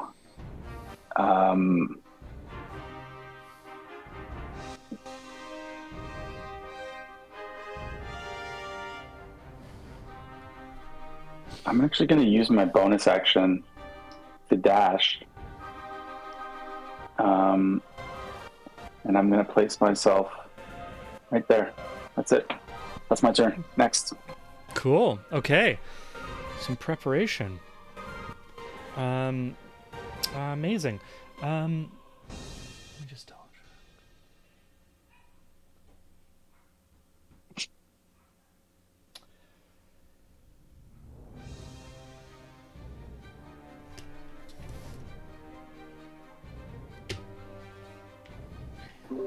Oh, why is he rolling? Don't like it. He's like crit. Crit. Oh, critical hit. Oh, cool. Okay, great. Done. Aelric, What's your you AC? hear, you hear in your mind a voice. You're not fighting for your clan, Elric. You're fighting for a memory that's already fading. Give me a wisdom saving throw as this telepathic whisper tries to burrow its way into your mind.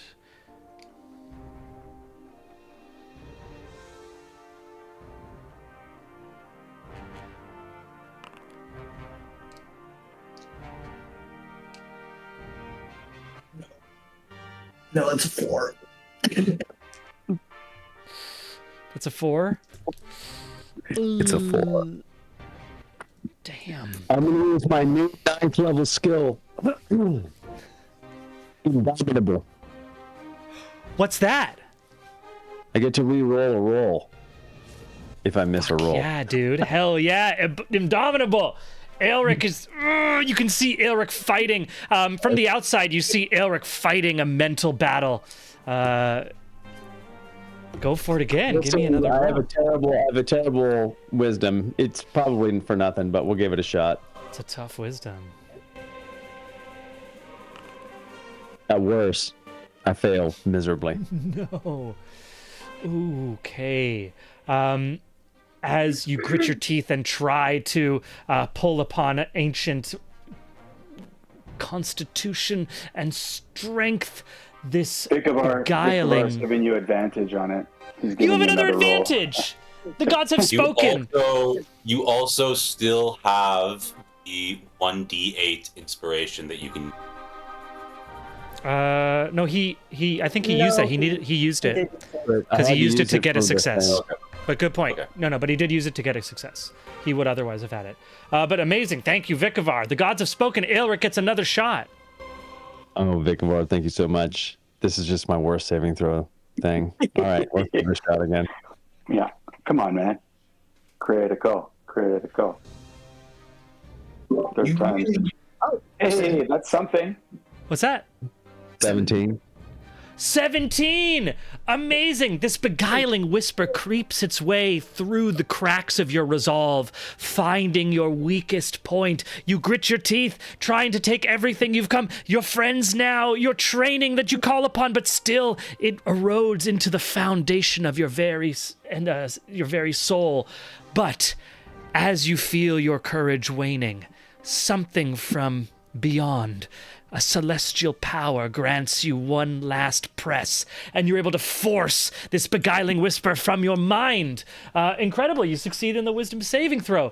Now it is, that's just the lair action, so you guys know, is what that was. Dude, I when I hear the name Vikavar, I don't know what he looks like or feels like, this guy. But I feel like when he's the god and gives you advantage, he's like a cross between, like with a name like Vikavar, it's kind of like the Fonz meets like, what's his name? The Ryan Gosling. Like this like super cool, like, you know, kind of like, hey man, why don't you try that again? Why don't you just give that another try, buddy? His own, right? Vic feels like, I don't know what he is, but Vic feels chill to me. He feels like chill powerful. What do we do when we fall down? Get back up. Hey, buddy. Amazing. Mark, you, as you prepare to start, a voice rings out through the chamber that everyone can hear. How long can you keep up this charade, dear sister? What happens when the truth catches up?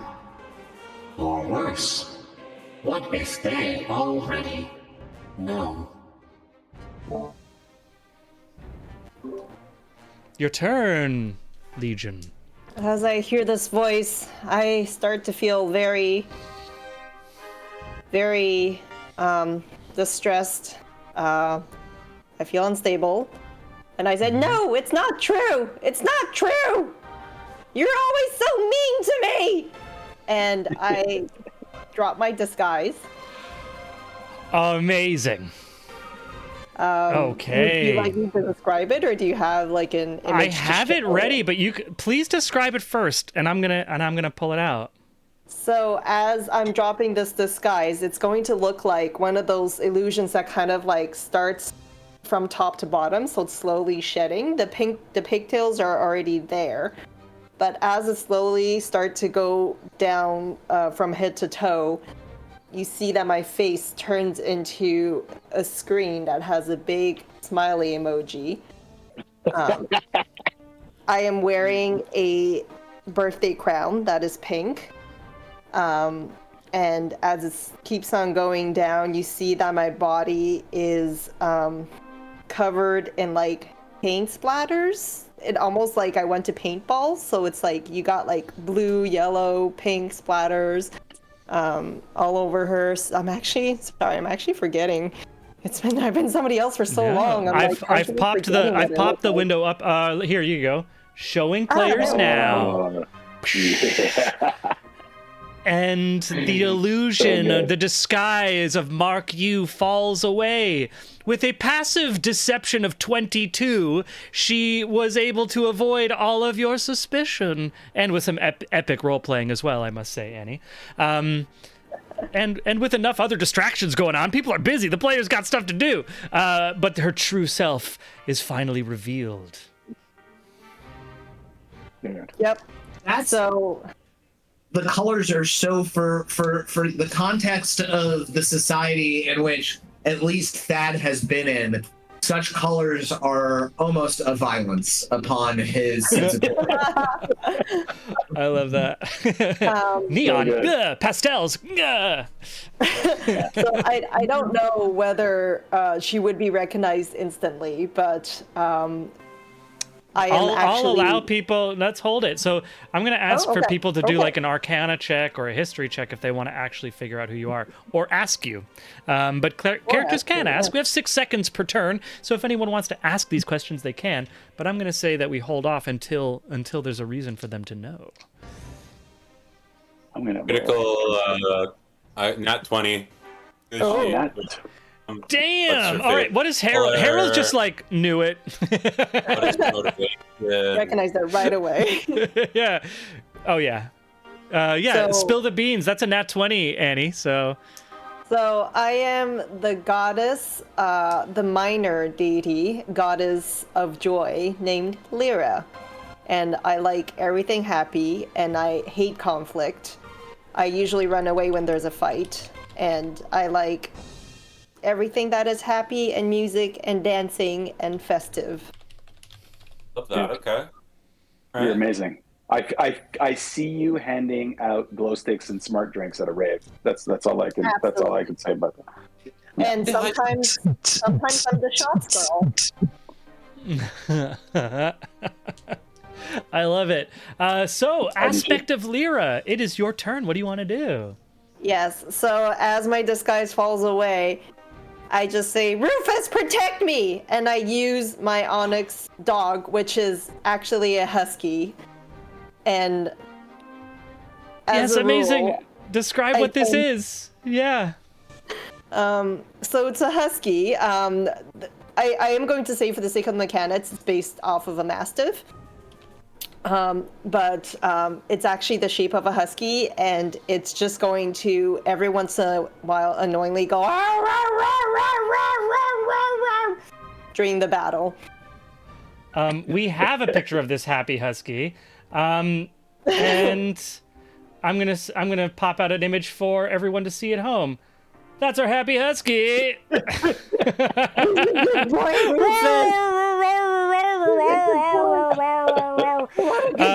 you're gonna protect me, right? Boy. And I think that is my Amazing. turn because that is my action. I love it. You can move if you want. Oh, yes, there's a that's bonus right. action. I'm gonna close this. I don't know if that closes it for everybody. Wait, big? A mastiff, medium. So wait a minute, that's my bad. I don't know. Oh, it's scaled up for some reason. There you go. No, you're right. It's a medium. Boom. Okay, I'm gonna attempt to move. Yeah. I have moved with the other thing. I think this is how that works. Nope, that's Yeah, not with how your that token works. selected, you should be able to grab it, or you should be able to like use arrows up, down, left, right, or maybe even WASD. Yeah, you can also use WASD with your token selected to move it. But you can also just like select the place you want to move, and I can move your token for you. Yeah, if that sure. helps. Let's see if I can. I would like to get as close to Harold as possible. Cool. So with 30 feet of movement, you can go onto like anywhere here. Yeah, those are not pillars, right? They're just like something that's on the They're floor. just tiles. Yeah, they're just fancy tiles. Yeah, that's a good place. Wait, go back. Go back one. That's a good place. Cool. All right, let's drag you over there. Boom. Thank you. And would you like your dog? Would your happy husky to? What was the dog's name? Sorry, I forgot. Rufus, come here, buddy. Rufus. All right, amazing. And so Rufus comes next to you. Good boy. And Rufus is going to come and be next to you.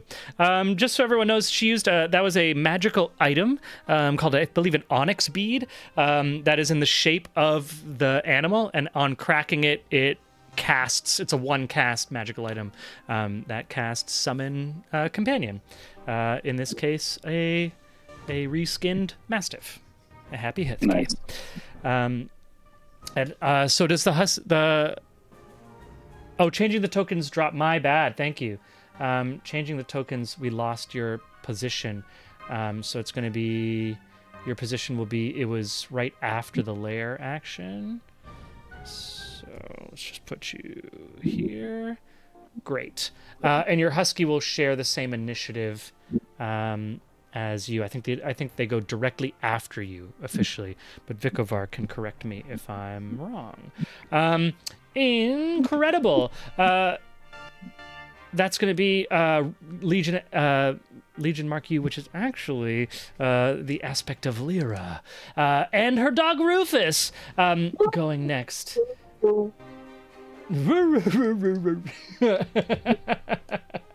I absolutely love it. Going next is the Shadow Dragon herself. She will spend an action. Everyone, do you know those there's an effect on camera where like everything kind of seems to shrink in the background while the foreground gets larger. This is a inside the studio on how you do filmmaking. They do that by pulling the camera one direction and zooming in the opposite direction at the exact same time. It's a very cool effect. I say that to elicit a sense of memory from everyone, because it seems like the darkness in the middle of the space grows while all the light seems to get further and further away. And you hear from that darkness. Even if you strike me down, I will return. I am shadow and despair, and you are nothing but fleeting light. I will ask everyone to roll a wisdom save as she casts Frightful Presence. Get out of here. Reaction.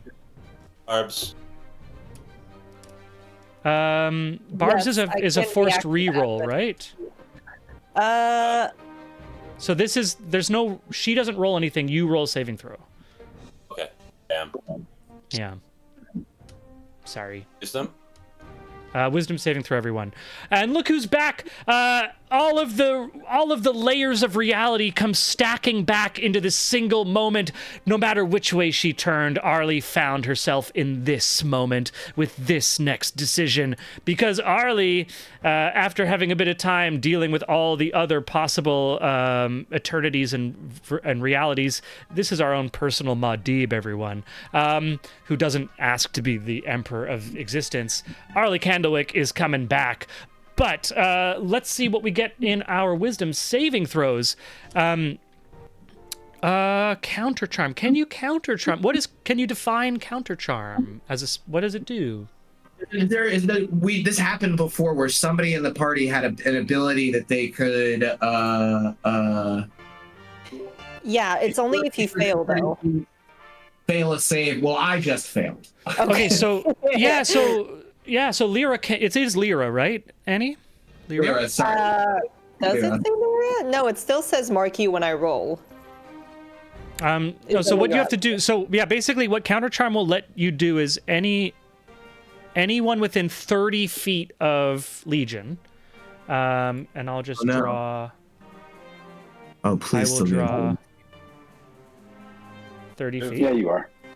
Anyone within 30 feet can re-roll a failed wisdom save. Fail this save because it would deal the frightened condition. So if you fail, you can re-roll with advantage. Does a 9 fail? A 9 does fail. I will be re-rolling with advantage. While this is happening, I'm singing, "You can buy yourself flowers, you can hold your own hand," etc., etc. I love it. What's the DC on this? It is 16. The DC on this wisdom saving throw. Well, you can. Are you not in? You're in the re-roll. You can re-roll with advantage. Yeah. Does does- a nat 20 pass, Koi? Get out of here, you son of a gun. Does Harold, you son of a gun, you. Harold, describe how the nat 20, how the frightful presence of a avatar of Takesis herself, Did worse. just kind of passes by like a bad exhalation of a smoker on a sidewalk on Manhattan. As I'm already dead.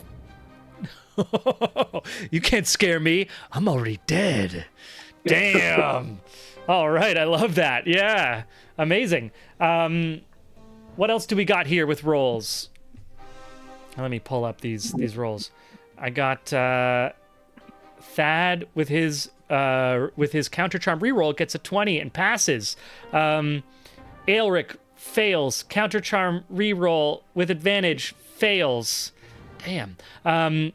Aelric, for Dragonborn, you get scared of dragons a lot. This is crazy. Not my rule. But you know what? She is the very thing that your entire clan was sworn at first to serve and then to oppose. Yeah, I know. Fail with grace. With grace, Eric. Fail with grace. I love it. Let's see. Arlie's roll. Mark U's roll. I don't see. Oh no. Mark, you failed, which means you get to re-roll with advantage, because you're within the 20 of yourself, I believe. I'm gonna check on our little Rufus. Oh no, Rufus failed, but Rufus gets a re-roll with advantage. Rufus passes. Amazing. That counter charm did a good job. Mark, you get to re-roll with advantage, I think, because you failed that first roll.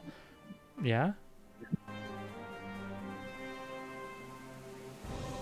Your first roll was a 12, I believe, which means you get to re-roll with advantage. You're trying to hit 17. And Arlie, welcome back. Arlie was with us the whole time. I'm not sure if you heard, Claire, but as we were all getting to this location, Arlie was kind of existing within all of the different planes of reality that she's constantly spread thin across. And at this moment, all the layers of possible futures combine into this one singular bottleneck. And Arlie kind of clocks in and blinks with a way of like, she's fully present. So give me a wisdom saving throw as Grook tries to frighten you. Okay, that's a failure with advantage. So Mark, you are frightened by your sister. That tracks. Amazing. And I think Bubo, did you roll as well already, Bubo? Did I miss that? I did. I failed. I'm going to use my Tides of Chaos. Good job, Arlie Peddlewick. Way to get in the game. Yeah, 21. Yeah, and she's back. She's, oh, you're trying to scare me. Right. Okay, right. This is where we do the thing. Yeah. She's too distracted to be scared. Like, she's like, what? Oh, this is where you tried to scare me. So I'm going to use my Tides of Chaos Cool. to Give yourself that reroll. Yeah, so I'm going to try again. God darn it. Yeah, 21. That'll do it. Amazing. Arlie was existing across possible realities, just like Doctor Strange, in that awesome movie that no one saw because it only made a couple $1 billion. Amazing. So that's everyone passes except for then Legion does not pass, I believe, and but Aelric. Rufus. Oh, no, Rufus passed on the counter charm roll. Sorry about hit that. a 17 exactly, so very lucky on that. So I think it's Legion, aspect of Lyra, and Aelric who have been frightened by this frightful presence, which means I want to do a frightened condition so we remember one of those useful things, right? Use the tools you have. That's going to be the action. And that is the action. Thad, you are up next. As you begin to look to what to do next, you hear emanating through the stone walls. You're alive because someone else pulled you back. You didn't earn it, and you don't deserve it. I'm alive to kick your ass. And with that, to the tune, what was the matching the I'm gonna buy myself flowers tune, which Thad doesn't know, harmonically actually sort of almost matches in with an old shanty that they would sing while they were rowing, and it was about dragons going out into the underwater grave where they all. So it's like sort of this, not a dirge, but the lyrics are sad, but it is a rowing song, and it kind of filters in, and I'm gonna start to blade dance. Hell yeah. So I have a 60 movement speed now. My AC goes up by 2. Sweet. Is that a concentration as well? No. Oh, sweet. Cool. Fast cement. My concentration spells are very yeah. around them, so everything has to be specific. Incredible. Do I see the manifestation in the center of like the shadow? Is there anything to hit yet besides Brother Neri across the hall? You can give me a perception check. Yeah.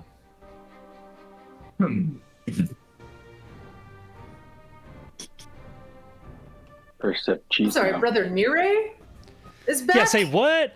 Nire's on the east side next to a tesseract. This isn't Marvel, people. That's just math. With a 13 Thad, you're just looking into a swirling miasma in the dark. You can't discern shape or form. All right, with Arlick being, I can with two sort of 30-foot moves. Yeah, I can get to like. Oh, wait a minute. Can I just want a point of order, table talk. Could you tell everybody what color their rings are? Of course, of course. The color emanating from Bubo's ring is a vibrant new spring green. The color emanating from Aelric's ring is the light blue of lightning. The color emanating from Arlie's ring is the lightness of knowledge and celestial being, a white light.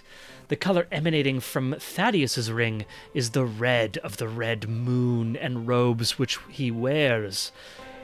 And the color emanating from Harold's ring seems to be no color at all.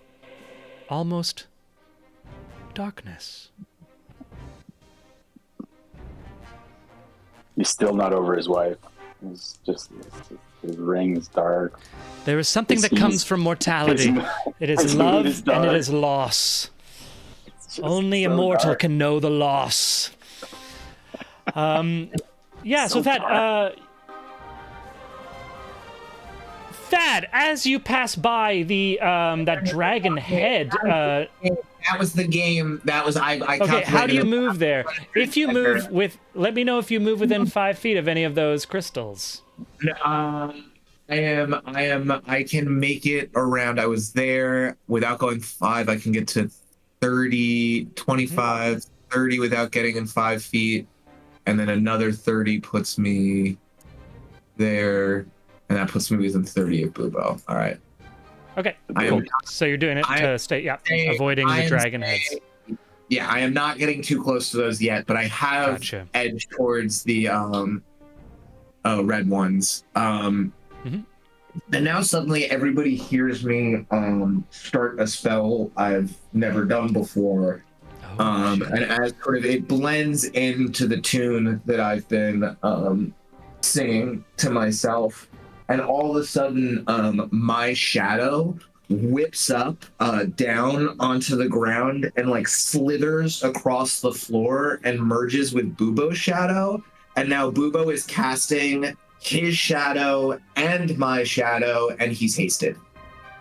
Yo!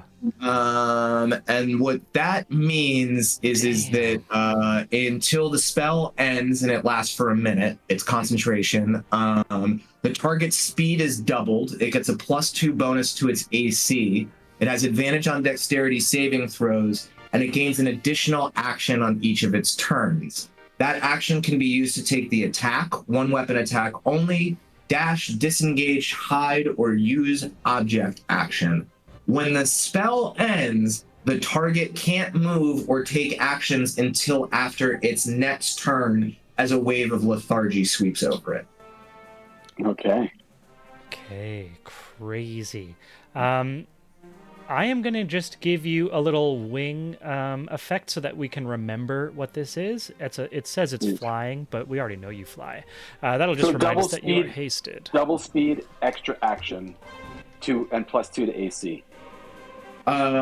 Effectively, that's what I'm looking at. Dexterity saving throws. And Advanced dex saving throw. Yes. Sick. Now, is that a And you- concentration? This is a concentration spell, yes, but good luck knocking me off concentration spell. Yeah, right. Oh, You're kind of snap. good at that. I am currently blade singing, and I have 4. I'm just laying all the cards out on the table because of my Artificer's Infusion, I can use one of 4 charges to automatically pass a failed concentration save. Oh, sick. Amazing. Third. And that's going to be Thad's turn. Incredible. Bringing us to Aelric, as you feel you were able to push out that whisper, that beguiling whisper, but you were not prepared for the immense power of your own namesake facing you down, and you hear echoing through the chamber. Even if you win, your clan's memory will fade. You can't fight oblivion, Dragonborn. Your turn, Aelric. Well, since I don't have any idea of where the thing is, can I even move? You can roll Since I'm perception if you'd like. Oh, that's a good point. You can only not move closer to something you From the see. thing that I So know- if you don't yeah, see right. it, you can technically go anywhere you like. Okay. Yeah. Okay. Well, that's actually way more generous of an interpretation than I was giving myself. I didn't think I could even move since I didn't know where the point of origin was. So you cannot. Now, okay. So here, the problem here is that you can see the heads, the shadow heads of Takesis. Takesis is Okay, a multi-headed dragon, so you can see those heads, which means they represent her. And they are part Okay. of her. Well, I guess I'm kind of stuck. I guess I can go way over here. You don't. Yeah, you can move if you'd like. You can also act. You just act with. I think, and I'll just double check on this. Well, I can't attack anything that I'm afraid of, and I can't get No, close you can. to it. You can. You can attack. You just have disadvantage. But I can't move towards it. You can't move closer to it by choice, Right. willingly by Yeah, choice. that's what I'm saying. You can throw That's a all stick at it. I guess I'll move there. Okay. And then, since I'm not doing any action, I'll You move get there. to. Okay, dashing. Cool, Just cool, cool. dash. And you get to, at the end of your turn, roll your wisdom saving throw again. Okie dokie. Come on, feel the noise. Pass the wisdom save. Vikovar says, throw something! I did. I threw a 6. Through 6. Oh, with a 6. Ooh, It's come my on, least- chat. I Come on, never- chat. I never make. No. Don't waste your stuff, chat. I'll never hit this shit. So don't waste it. This is I'm just one of gonna go- Aelric's I'm just gonna go weaknesses. afraid this whole fight. Aelric can kill a warhorse by hand, but wisdom saves, they're tough. Amazing. Okay, that's Aelric's turn, bringing us to Arlie. As you blink your eyes and refocus onto this specific space-time, you were shattered between, as soon as you landed and walked into the first hallway of this arcane forge, it was almost like your vision shattered and you were exploring the forge through hundreds of different concurrent perspectives. Some of them you died, and others you were able to get to hear slower or faster. But as you kind of blink and bring yourself into the present, they all converge on this one space-time. And as you come into the single present moment, you hear echoing through the room.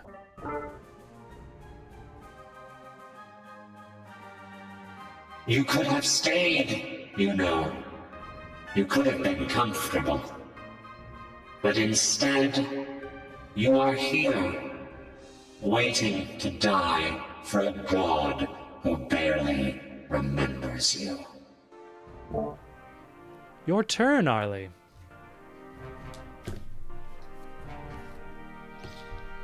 Arlie's confused. She's like, I'm sorry, do I know you? A god that barely remembers me? Do you mean a god that just saved me from...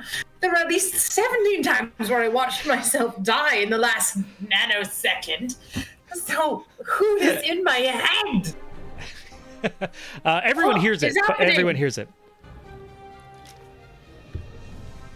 Everyone hears Arlie. Everyone hears the being words. Like no, everyone hears like the words spoken to you. It's not just in your head. Those words. For a second, it sounded like the DM's like, everyone can hear you.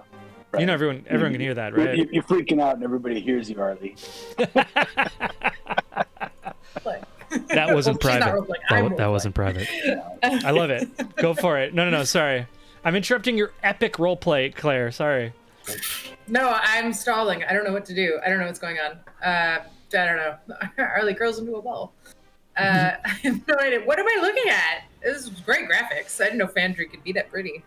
I made these in Dungeon Alchemist. Thank you, Dungeon Alchemist. It is a dungeon creating software, and I use the free community. So just shouts out to the community of Dungeon Alchemist for giving me the baseline that I then made a little bit more homebrew towards our stuff. What you're looking at is the Promo Ritual code Chamber. Big Dick Koi at checkout for 25% off your first Dungeon Alchemist order. That's promo code Big Dick Koi.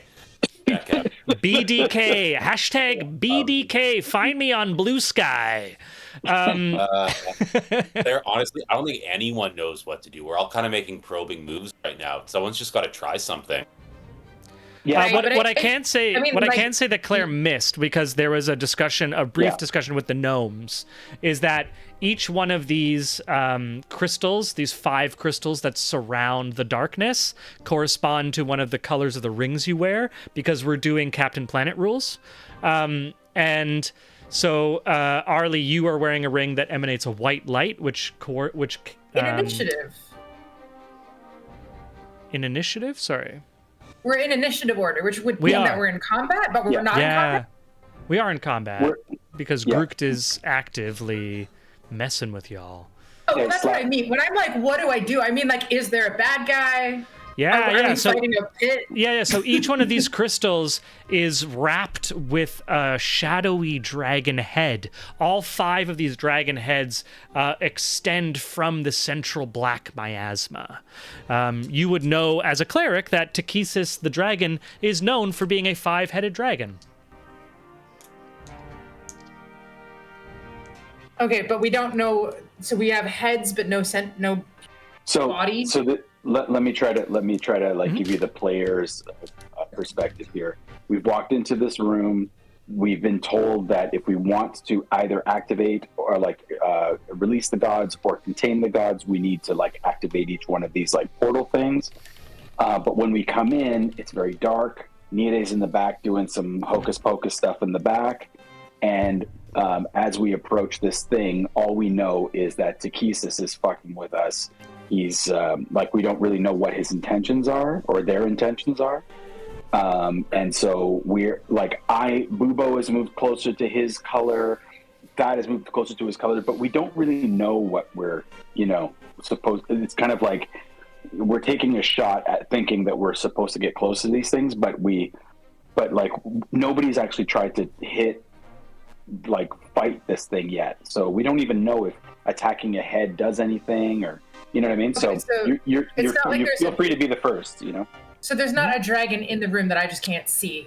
Yeah, exactly. No, we don't know. You can roll a free perception check if you would like. For free. Might as well. Yeah. I still can't figure. So we're just in an initiative order for the puzzle of sort of. At the same time that the puzzle is ongoing, there is some kind of force taking actions against us, and the lair is taking actions against us. But as of yet, there isn't a hostile entity we know of that is manifest. We're being attacked by the environment, and thus we're in initiative to represent how the action is paced.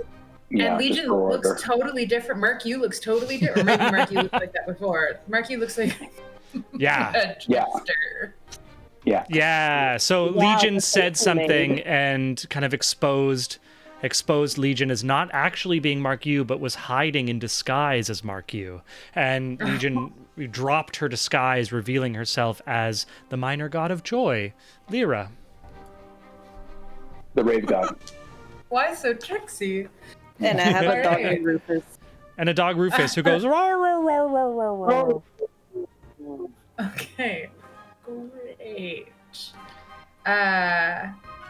So I'd say start with giving me a free perception check to look for where the body of this great. There you go. Jesus. Foe. There you go. 23. 23. Arlie, with a 23, you can make out from within the roiling miasma the shape of a dragon. Oh god, can everybody see that?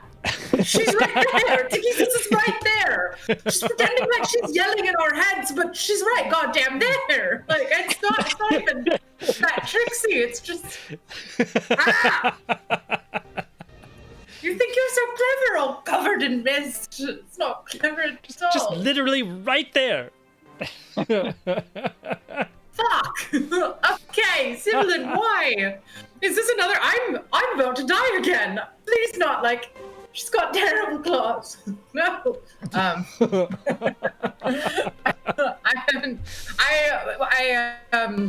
I was, what was it? I am assuming that we long rested before coming in here. I will you got everything. revamp my spell. Everyone has Yeah, full spells. Yeah.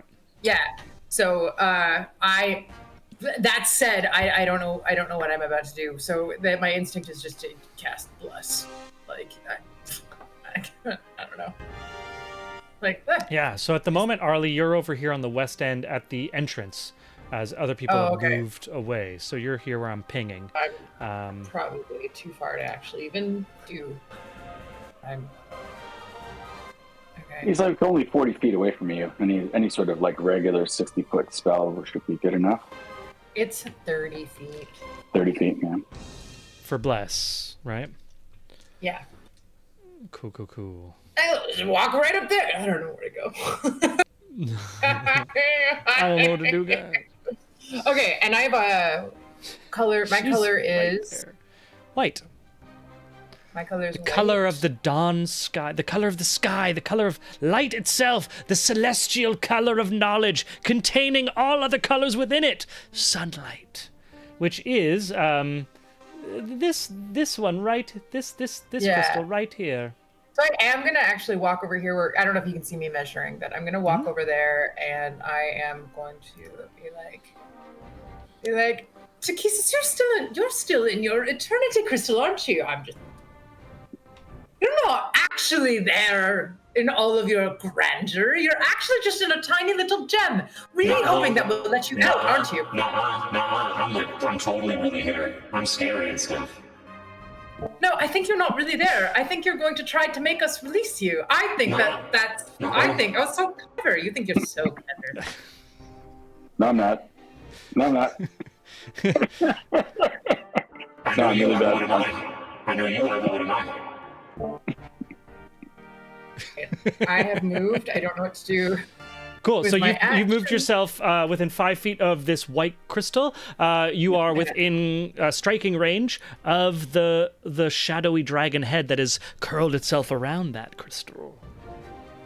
I don't have enough information. I want to do some kind of... you gave me a perception check. For my action, I would do another check. What sort of action would you like? What are you trying to... What sort of thing are you trying to find out or figure out?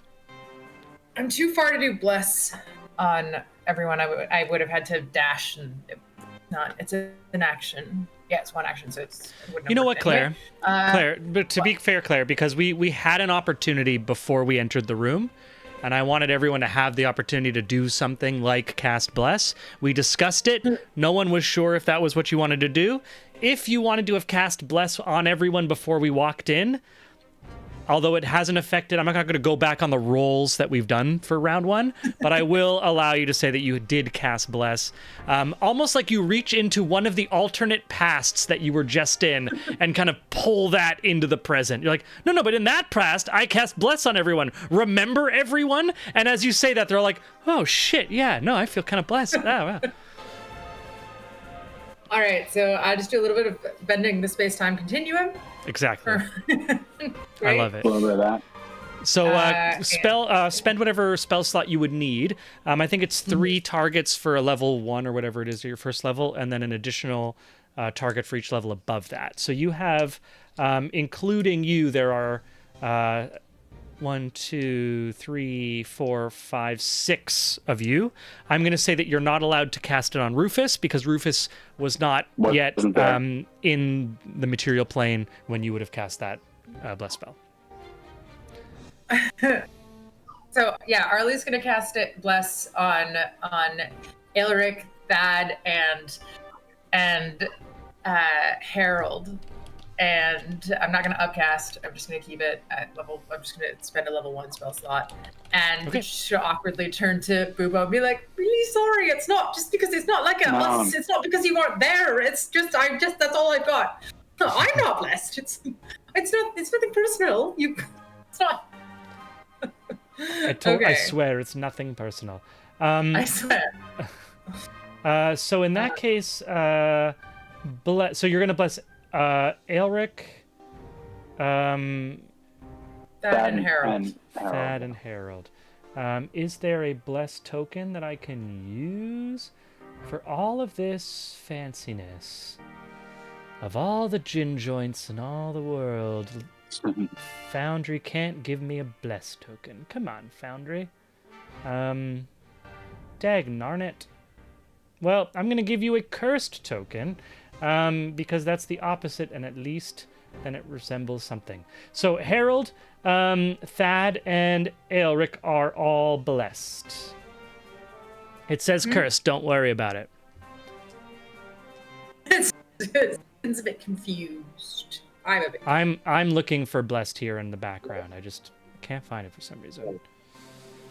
Yeah. So if that's my turn, I'm happy with it. Otherwise, I would do some kind of Arcana thing. But I think I've done. Was bless a bonus action? It's a full action. So I think that was my action. Amazing. Cool. As we get to you at the bottom, Nire, who Claire, just as we established, has a voice like Jeff Bridges. I just can't do a Jeff Bridges accent, so you're just gonna have to take what I do as a terrible version of Jeff Bridges and just translate it through your hearing and just like accept that it's. Brother Nire was hanging out with Dilk. Was that in the? Or no, that's not. Brother Nire was part of a one-shot. Yeah, he was, yeah. And Nire also was Bubo's mentor. Yeah. Okay. Nire has spanned centuries. He was like my master, man. It was like Bubo's like my apprentice, man. I'm working on it, guys. His okay, great.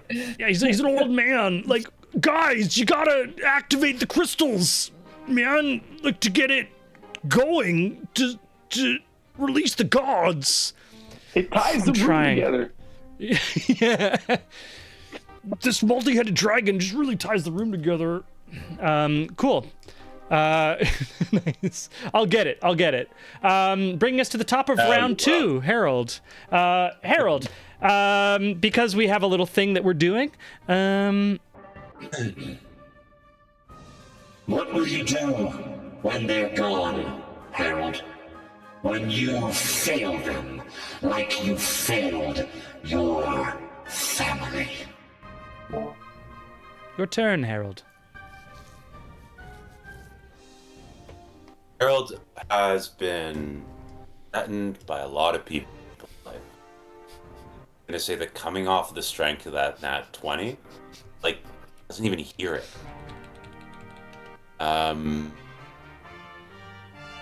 Which statue corresponds to Harold's color? The bottom left, the dark one. The one right in front of you. The black one. Oh. I can't really tell their colors. Sorry, because they are. It doesn't have a color. Yeah. I'm just gonna move these a little bit so that you can see them. Okay. In that case, Harold. So where is it now, Coy? They're all moving around. What the? Just moving them so you can see the colors shadows are underneath. all in the center of those circles. The shadows are in the center, Okay. but I'm just moving them so everyone can see the colors because you were saying you're having trouble seeing the colors. Okay. I go here. Oops. I want to unselect the ruler. I want to token control. You fucker. Actually, you know what I can do is I can make these smaller. Am I in the space it occupies right now? Yes. Okay, so I am here. Cool. These are shadowy. They're kind of like circling around the crystals themselves. So this space that it is standing in, like you can occupy that space at the same time. That would be like the command, the controls space. Well, I am where I am. Anything happen? Cool. You are there. Standing there, nothing happens. Okay. I take another step by the statue. Amazing. As you get close, the dragon head rises towards you and closes to look into your eyes.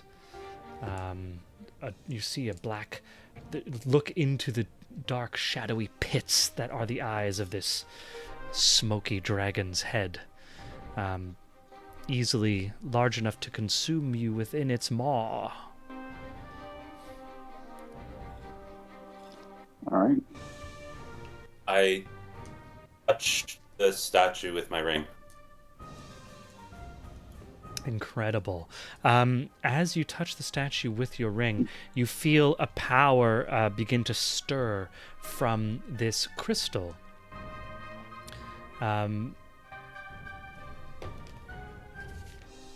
But it is... Give me a... you can give me a perception or an arcana check.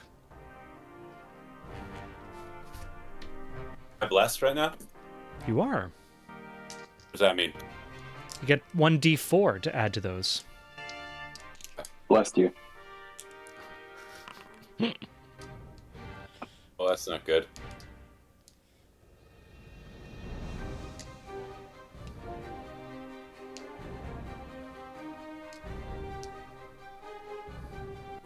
Would I be standing close enough to notice this as well? Can I also make a check? For sure. Yeah. You're only 10 feet away about. Yeah. Awesome. So Arcana or Perception, Oh, yeah? Vikovar says it's 1d4 on saves and attacks, not on skill checks. So the 1d4 would not Okay, apply. so I to roll an this. 8. I assume I fail.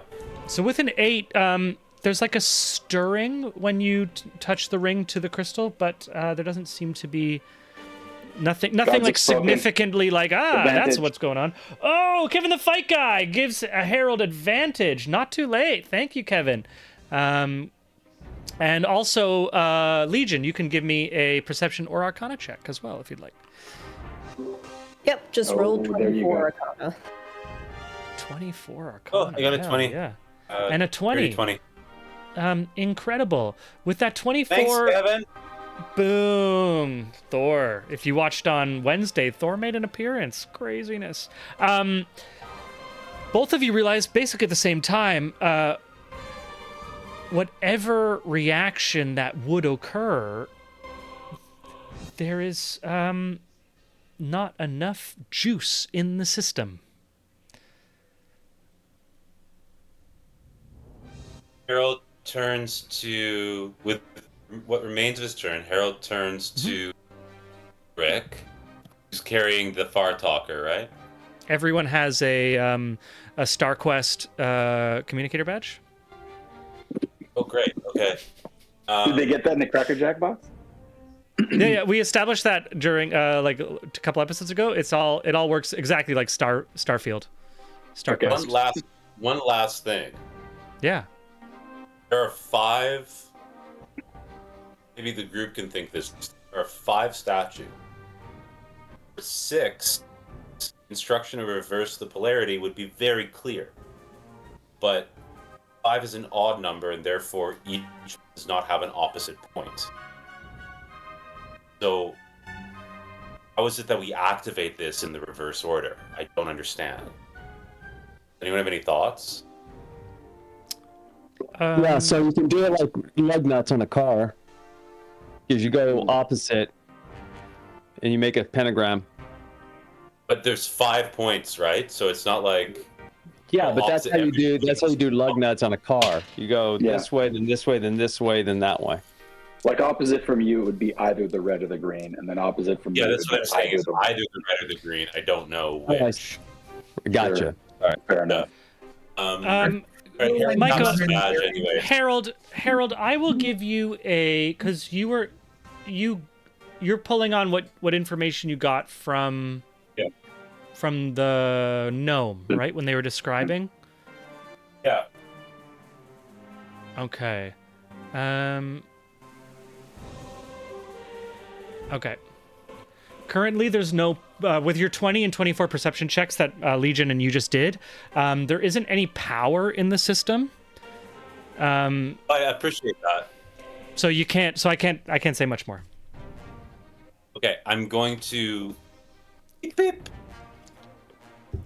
Yes. No. Are you dead yet? Over. Turn it on. Okay, turning it on.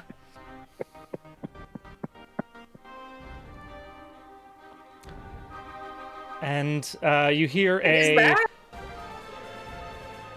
little like ching, ching, ping, ping, ching, like a little tip tip tip tip tip tip tip as like when you're talking with someone and they're taking notes on a Zoom call, and then all of a sudden there's like a shake underneath you. All the crystals start to actually like glow and emanate with their own color, just like behind Sean right there. Laser light show. This is almost like it was made for Lyra, I have to say. Like this has got Lyra written all over her. Lyra's like, I'm going to say, Lyra, you're going to get advantage on dexterity saves for the next turn because this is your jam right here. This is laser light show to the max. Check out Hell yeah. Lyra's theme in the chat, by the way.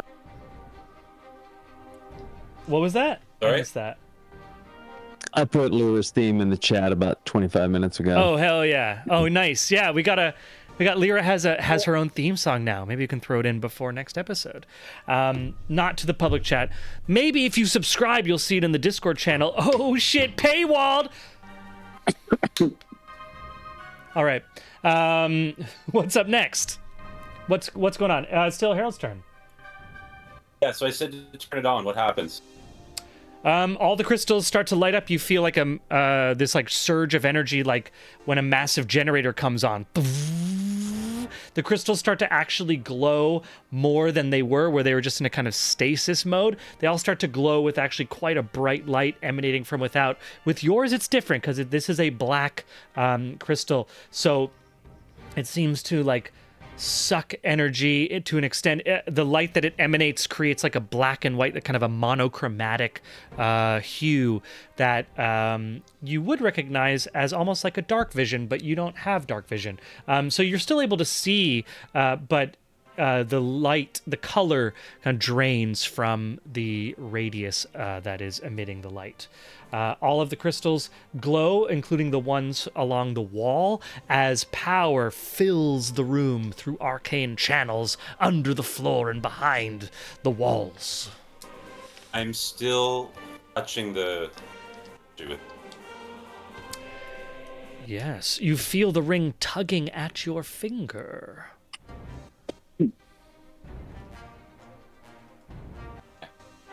I'm gonna, before I end my turn, I'm gonna ping the gnome again.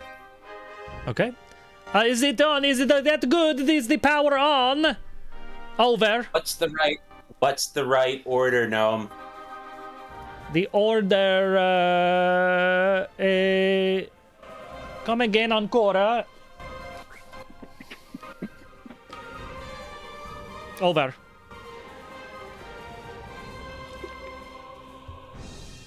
What order do we activate them in? Yes. So the order is you turn on the power, and then you align the pentaveret, and then you send the Legion construct in. It is the 1, the 2, and the 3. But you said if we do it in the reverse order, it won't work. Do we avoid that? Oh, if you align the pentaveret incorrect, that is a user error, and that would be very bad. Yes, so do not do that. Harold takes off his badge. Over. and moves to. I don't have any movement left, actually, so I'm gonna turn. Harold's gonna call out everyone to the wrong statue. Okay. Bubo. Bubo turns over to. For one who sees everything, you always seem to be the last to know.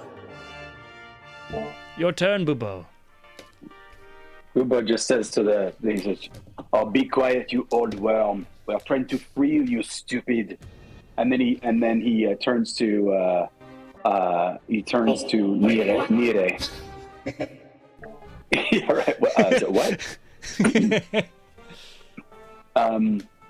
He says to Nire, he says, Nire, are you sure? Should I go to the green one, or should I go to another one if we are to free them?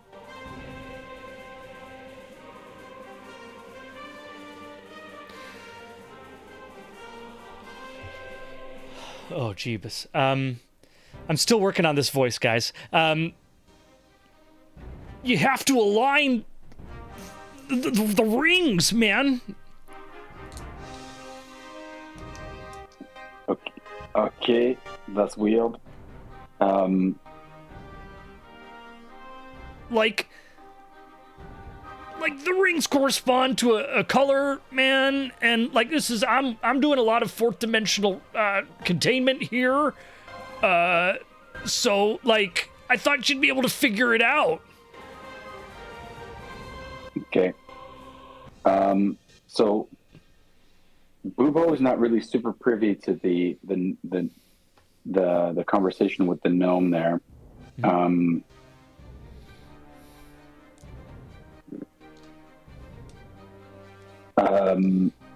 right. So Bubo's gonna make an attempt here. I'm just gonna move to the thing, put my hand into the thing into the ring into nice. the thing. As you walk towards the crystal, the dark dragon head comes towards you, and you hear the voice. You come to release me? Yes, come closer in that case. You feel the ring tugging at your finger as it gets closer to this crystal. Yeah, and I lock it in, and I just yell over because I did hear what Harold said. I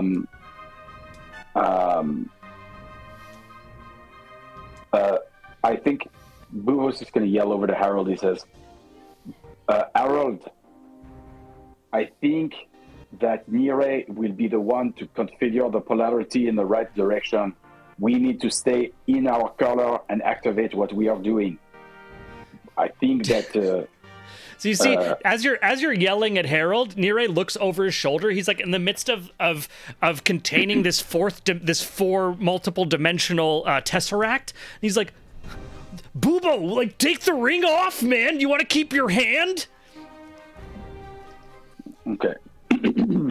And so he takes the ring off and he leaves it in the thing. Amazing. As you take it off, it floats up into the air above the top of that crystal, and it's hovering, kind of like a top, almost unwilling to fall, like unclear as to which direction it's going. And you feel that there are two ways it can go. One way or the other.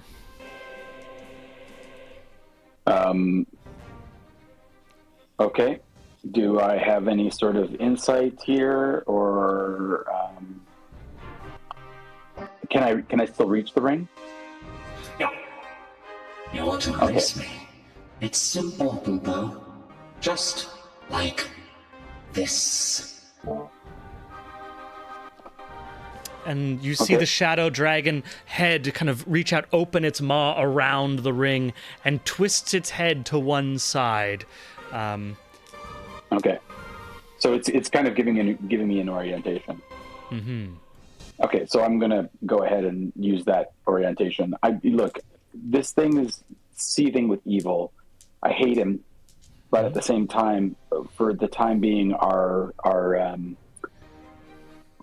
purposes are aligned, and therefore I am going to listen to this son of a bitch, dude, pardon my language, and I will align the ring in the way that he says that it is.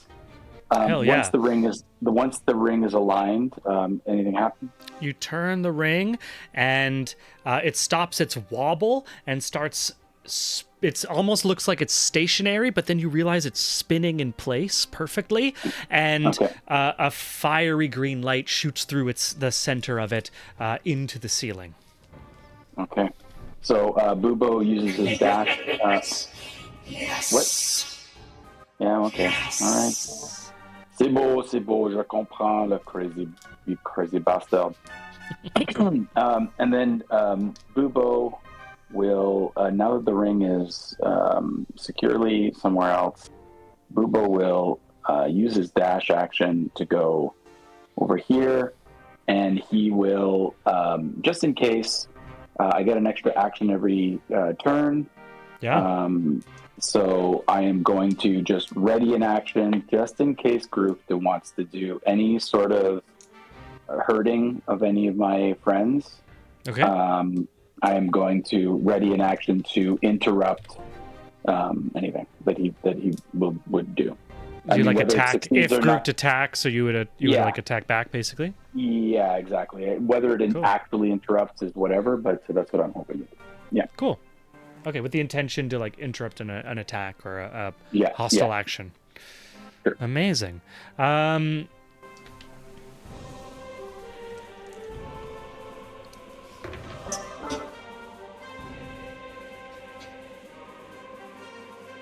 Do you feel it? Despair creeping in. That is my gift to you.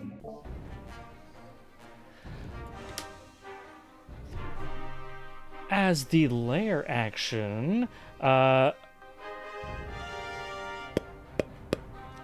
am going to say that Harold, you feel a whisper, beguiling whisper, creeping into your mind, and I am going to ask for a wisdom saving throw. DC 15. He's going to pass this. With a 15, you are able to steal your mind. Oh, sorry. With an 18. With an 18, you're able to steal your mind and can avoid this creeping wisp of darkness trying to get in and behind your thoughts. Legion, as you are about to take your turn. Even if you win today, it won't change who you are. A coward, wrapped in pretense, clinging to a name that doesn't belong to you. No, that's not true. You're the coward. I'm trying to free everybody, and we're gonna come and we're going to defeat you. You're telling us true. Was not expecting a reply.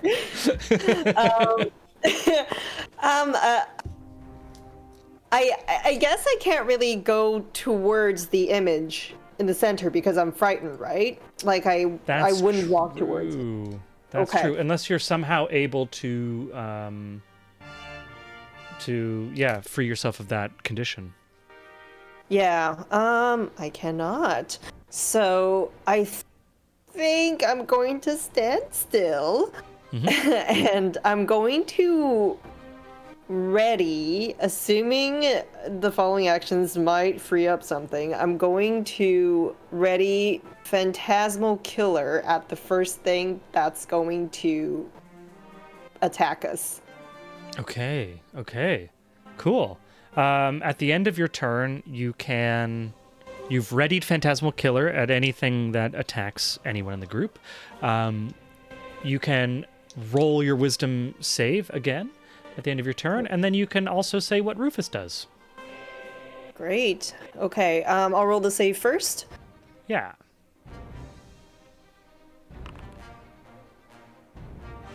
Does a 15 save? It is a DC 16. Oh, so close. I should have given myself inspiration. Okay. Rufus can... Are you able to use your counterspell or anything? I think Bless was only used on 3 characters, on Aelric, Harold, and Thad. But do you have any of those? Characters, but okay. Yeah, I don't think she did. No, I don't think there's anything. Counter charm only works as a reaction. So, it's fine. Okay. It's just fine. I'm going to tell Rufus to get close to the center of where you do have Flash of Genius. Sorry. What? You have Flash of Genius, which means What you is can that? you can spend your reaction to give you +4 to your roll. I don't see that on my thing. In your features tab, when you or another creature you see within 30 feet of you makes an ability check or saving throw, you can add you can spend your reaction to add +4 to the roll. It's an artificer thing, as Vicavar says. Flash of Genius. So you can, that 15, you get +4 gives you a 19, which means you would pass. Okay. And no longer be frightened. Great. No longer frightened. So, but I don't change anything that I do. But I am going to tell Rufus to get close to the center of the swirling energy with the image of Takesis as close as he can. I was like, Rufus, go there, sit, and watch. Boy.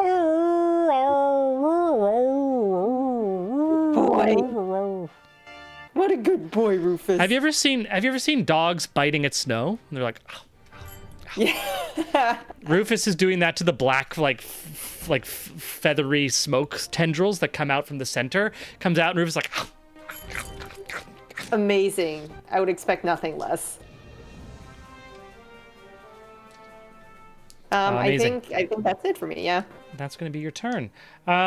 Incredible. And that brings us to Grook's turn. It also brings us to 10:30, which is the end of our session for this week. I would love to keep going, but, we have a heart out. We have lives. We have things we got to go to sleep and wake up for. So I am going to say that we are going to wrap up this session and return next week for the ultimate session of You Are Legion, the Monday Night Crew, before the holiday break and we come back in the new year. Because, we like this too much. We like you guys. We're not going to stop. Right? We can't stop. But until then, next week on Wednesday, we do have I'm not sure, actually, I don't know if Eric's doing that live. So that might just be a little fun for us things. But, keep watching the channel because things are coming. We got a Bubo soundtrack coming in next week. We got a Legion Mark U, not actually Legion, but aspect of Lyra sound coming in next week. We got Rufus on the track.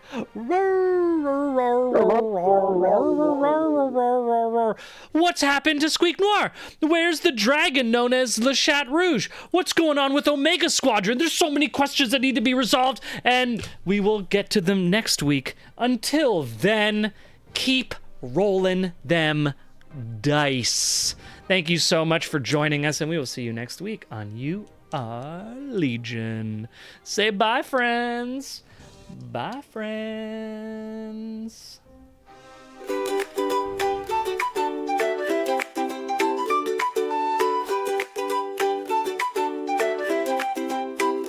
Candlewick Manor, born to nobility, Ollie dance through life with frivolity. Parties and balls, a life so grand. Little did she know what fate had planned. Ollie, the wandering Candlewick, chosen by Sybil in her destinies down. Escape from towers of paper to the open road, a reluctant cleric with powers bestowed.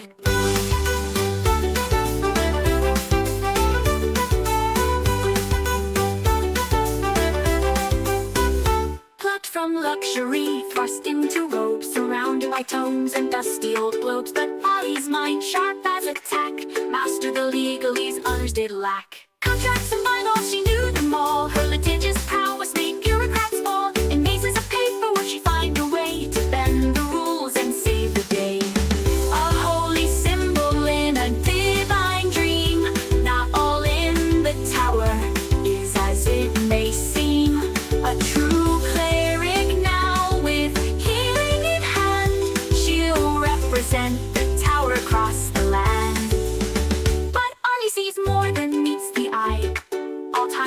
at once, futures that fly. Past, present, future, all intertwined, sometimes leaving the present behind. But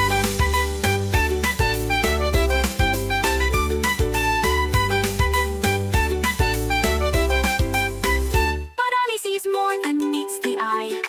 All timelines at once, future